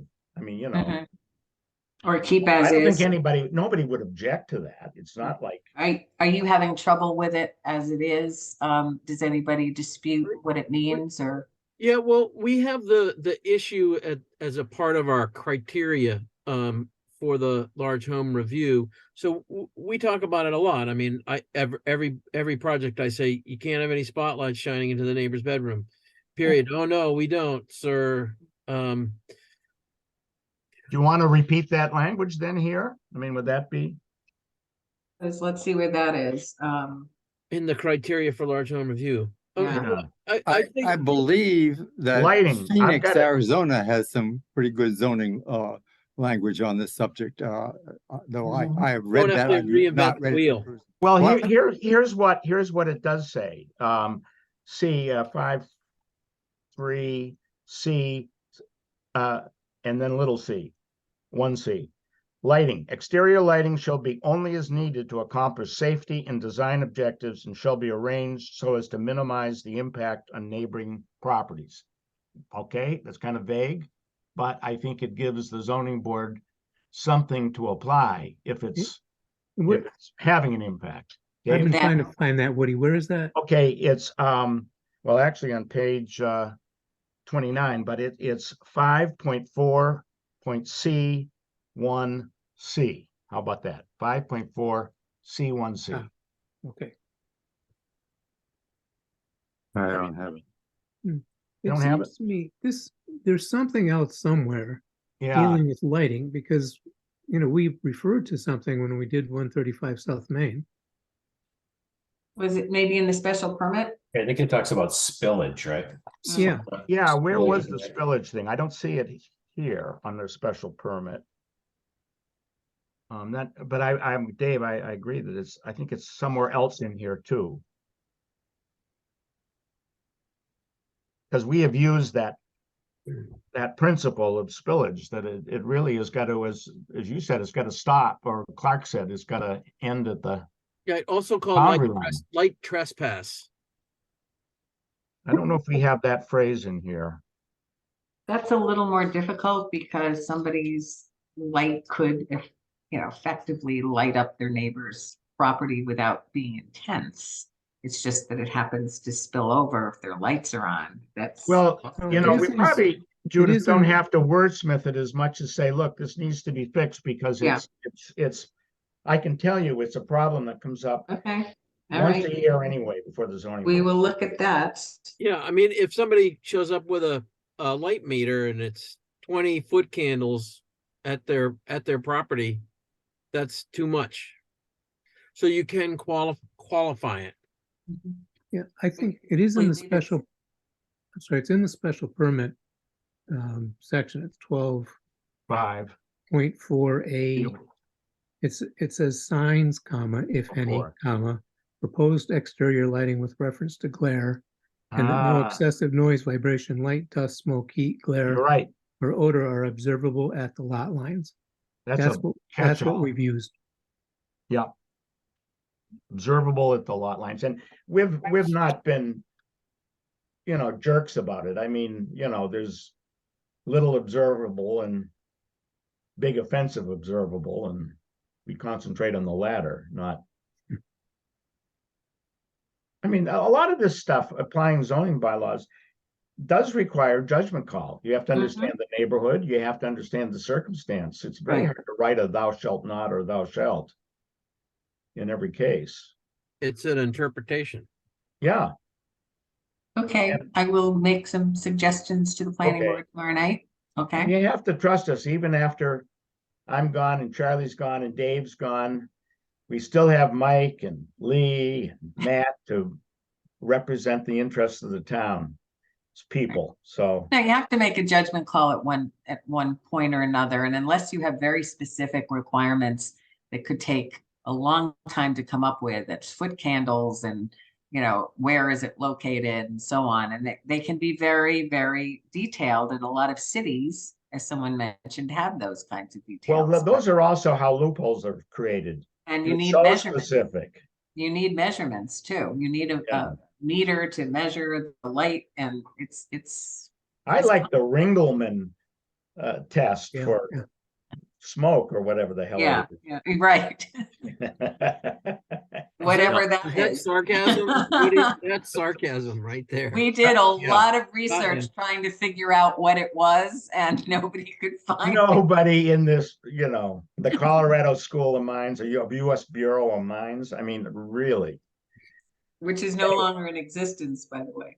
Oh, that's good. That's good. That's a relief, actually. But, somebody was trying to show off or something. Who knows? But anyway, what other, who's up next to bat here? Lee, do you have any issues? Mike, well, you're a foot in both camps. Anything that we should be concerned about with your zoning hat on? No, nothing comes to mind, Woody. Okay, let me just throw one last thing, and I think I hope it's going to be acceptable. I think the accessory dwelling unit bylaw as modified is better than what we have.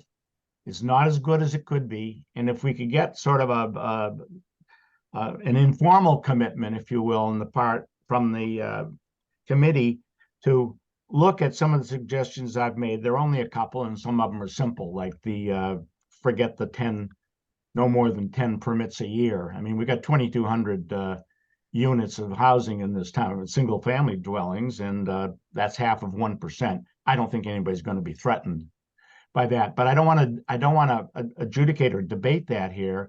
Just, I ask you, would you take up the accessory dwelling unit tweaks? And if you think they don't deserve to be modified next spring, fine, I can live with that. But I would like it, I'd like a chance to get in the batter's box and at least make a pitch for it. I again, to expand the availability of ADUs, with no cap, is getting into the principle of having, does this town really want to have contrary to its zoning history, multiple dwellings on one lot. I think we need some kind of public sentiment on that. I'm all for that. And on our poll, again, that was a subject of one of our polls, and again, we didn't get a response. With all due respect, no, we didn't get a response. That poll, I mean, I could have done a bit more, gotten more people walking 3 minutes down South Main Street. That doesn't represent anything. Look, you know, we have a communications director in the town like we've never had, who's supposed to be tuned into the modern ways of communicating. I wish we had a newspaper too, but we don't. I am open to any ideas, but you know, maybe we will need another. We had a forum on this subject last winter, but between now and the next town meeting, we're going to have a forum, engage the public sentiment to that. I don't think I would like a commitment to gauge the public sentiment and to look at improving what I consider improving, and you may consider it, you know, degrading. No, I consider it open-ended. Bylaw, and let's see where the committee comes out. Fine. If we can put our heads together to how to gauge the public sentiment in the right way, we're never going to get, like one of my planning board members said once, getting 500 people at a meeting. That isn't happening ever ever. So I'm open to any kind of idea, but you know, I think switching to anything that it's open-ended is something that has to be done with great caution. All right, I think it needs to be exposed to the public, and we got to listen to pros and cons. I'm just very wary about saying I know how the town feels and you don't, or vice versa, because honestly, I don't know. I know how some people think. Look, I think that's a healthy attitude, Woody, and I think what we're all as public servants trying to do is to figure out what is in the public good, and that's a balance to find all the stakeholders that can articulate how that's going to work. But so I think that's fair, Woody. Okay, I mean, let's just agree that this. I think Judge Cutler wanted some more study, and I'm not going to fall on my sword over it, honestly. I mean, if what's in the bylaw going to the town meeting today is the most we can get, so be it. It's something. It's a vast improvement over what we've had. It's an improvement, yeah. Yeah. I appreciate Judge that. Cutler wanted to say something. It looks like. Yes, Judge. I just had a question, and have you ever had questionnaires for pickup at town meeting that people might respond to and drop in a box? Great idea. And we could do that at senior center, who knows, churches, community center. There are a lot of places where people congregate. They just they're not always the same people. Yeah. But and there's always plenty of time. We can't totally get the sentiment of all of us who are over 60 in town. No, that's right. So we have a different interest in wanting ADUs than other people do. Well, Tom, your assignment is to hang out at the Red Lion Inn bar. I want an ADU. I want an ADU in my house. It would be perfect for me right now, but that doesn't mean. Okay, I should go ahead. Let's not guess. Well, we'll probably have to, in final analysis, make a judgment call, but let's not guess. That's all I'm saying. Let's be more purposeful about surveying, and I think Judge Cutler's suggestion and it could be expanded. What the heck? We could easily do that for this town meeting. That wouldn't be hard. Well, as we go through the process, if it's special town meeting, this bylaw gets passed with the changes in the ADU bylaw. If during the time period, as the months go by, once it's approved by the Attorney General, if there's a great rush with a lot of ADUs that want to come by, then we could certainly look at it as well from that perspective to say the cap needs to be raised or let go or what have you. Yeah. I think that would kind of be the proof in the pudding, is if people are actually using it, and I don't think it boxes anyone in from the future to say let's loosen it up. I think we all want to see it work. It's just a matter of we're loosening it up somewhat so that it's viable. Right, and between now and next spring, maybe there will be a rush, as you say, David, but we have 20 years and one single permit. Yeah, no, I know. And But- we but still even- have the zoning board of appeals doing the special permits for these things, so. But we're also going to have most likely some things in next fall's town meeting as well. So, you know, as Okay, we're I going, as mean- we're going through it, if you know, if ADUs start coming to be approved with these current changes, then we can, you can look at that and say that, wow, this is great. Let's, Yeah, know, okay, let's so raise it. next spring may not be enough time. Let's, I don't want to hang on a Yeah. calendar, but Right. I think it could be improved. I think it should be improved, but that's me. And let's find out if I'm on the right or wrong wavelength here. That's all. I mean, we can do, Yeah. you know, we've lived for 20 years with the present bylaw. I think we could live a few extra months with, you know, something that goes halfway to an improvement. Maybe that's as far as we should go. That's all. I didn't want to get us off too much on just, I've seen 3 or 4 topics tonight that we've kind of informally committed to looking at more carefully and seriously. That's not a guarantee that any one of them will be improved or fixed or changed, but we need to take a deeper dive in a couple of these. Let me just say, now that you have one of your board members on our board, I would beg you to express opinions and have interaction during the entire process leading up to next spring's town meeting, not at the last minute. This isn't productive to be dealing with it in this way. You guys, you know, and whether you have a formal member or not, you have open channels of communication to any one of us.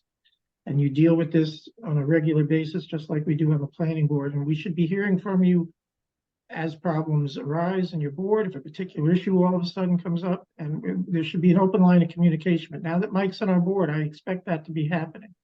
And so, you know, as soon as, you know, the ideas about what the spring articles are going to be and what they're going to contain come out, there should be immediate feedback as soon as you hear about it. If we're going in a wrong direction in November, December, correct us in November, December, not in April.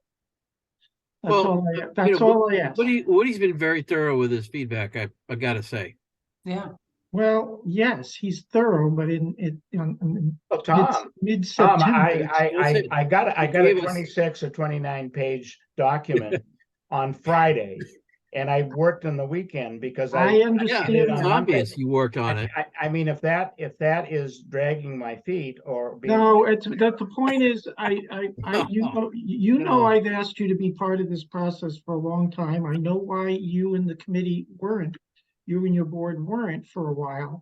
But now that you have a representative on the ZBC, those lines of communication need to be utilized earlier rather than later. That's all I'm asking. It is hard to comment on things that aren't written. It's a lot easier Right. when they're I drafted. understand that. And I have to disagree with you. I do believe this has been very productive. Oh, I'm not saying it hasn't been. I'm just saying it's better to deal with some of these things earlier rather than later. Great, That's just all get I'm us saying. the information earlier. Well, now we have Mike as the conduit. Mike, you're gonna have to really type. Big No pressure, Mike. responsibility. It was a tight deadline. It was a really tight set of deadlines this summer, you know.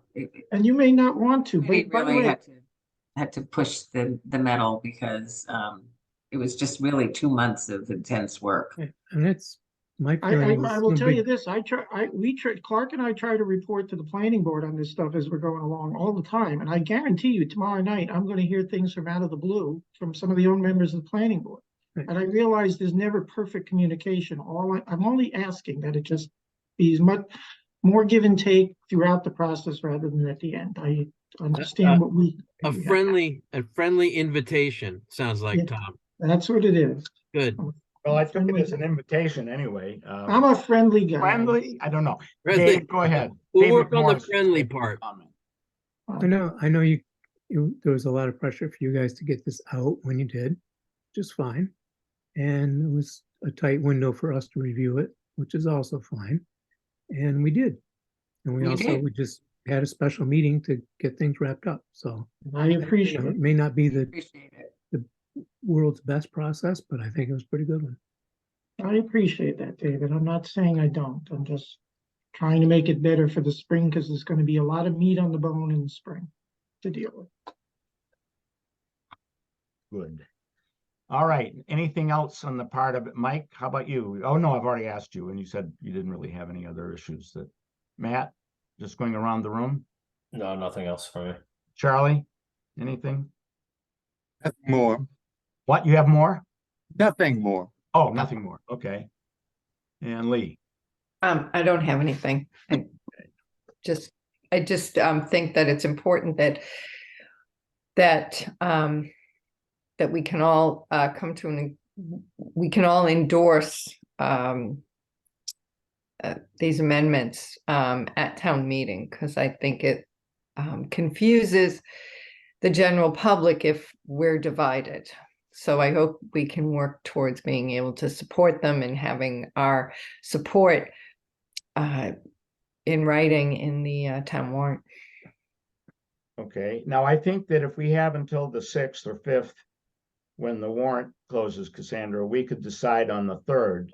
And we don't have to go through chapter and verse. We simply have to say how many are in favor, how many are opposed, how many are abstaining. And She said the 10th. what? 10th. The 10th is the absolute printing deadline. Okay, well, we meet in the 3rd, and I think we know enough so that if we can get some of these language tweaks in front of us, and to Charlie's point, I think that's a legitimate request, because we're not asking for a new bylaw or anything of, of that magnitude. I think we could decide. I mean, Again, if we try to be there tomorrow if you can, one or more of you, so you can at least let the planning board know what you're thinking as well. And then the select board have set up these series of public forums, and I guess zoning is the topic for October 23rd. It's going to be. I won't be there. I'm going to be in Italy. No, that's all right. Good for you. Good for That's you. too We should have bad. it nailed down by then. Manja. So there is a forum that, I guess the selectmen did one last night for the police station town hall thing, and I guess they did it at the library meeting room. They looked like they had a couple of dozen people there, so that's the kind of crowd we're probably. Where do you meet in person tomorrow? Wilcott. Wilcott's? Okay. 6:30. No, not 7. Right, Cassandra, we're at 6:30. Yes. Can I just make sure I caught everything that you wanted addressed tomorrow night so that I'm ready to tell the planning board? So you were particularly concerned about some wording. The word principal has to be added in, according to On building. Yeah. with building. You are concerned about the lighting and how that provision Right, is and worded. to take Right. it down a notch. You are concerned about making sure that the lot width is consistent between the definition and how it's measured and it works. And let's see, there was one other thing that I have here. And then for the future, you want to make sure that we are thinking about multifamily. That we are thinking about the ADU issues that Woody brought up. That we are looking at, let's see what was the other. It wasn't height, was it? Wasn't height, no. Oh, large house review. Yeah. Yeah. Is that, have I got everything or? Yeah. I think those are the biggies. Okay. The rest of, there's a lot of little. Yeah. And I stuff. think you're gonna update the planning board on what resolutions you made with alternative energy. And with alternative energy. And also Woody had a couple of typo things that he caught in Article 4 and 5, and I just make sure that those get corrected too. That's where my college education came in. It's always useful to have somebody else take a look, because when you're so close to it that you're writing it all the time, you don't see these things after a while. I can't proofread myself. So. At any rate, okay, I think we're in a good place, Okay, frankly, and my only other concern, I've expressed it to the judge, is that 26 or 24 or 29 pages is a hell of a lot in one warrant article. And I hope that people, there's going to be some grumbling, like, what have you done to us? But I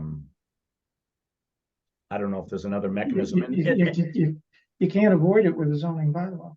Yeah, well, the other thing we've committed to, or I will personally commit to, is to take Judge Cutler's idea of a handout and see how we could sort of expand that into other groups. Yes, it won't be perfect. It won't be maybe a statistically totally accurate survey, but I bet we could get a couple of hundred responses, which is a heck of a lot better than 35. And this may be the only mechanism. I mean, if you've got other ideas, have at it.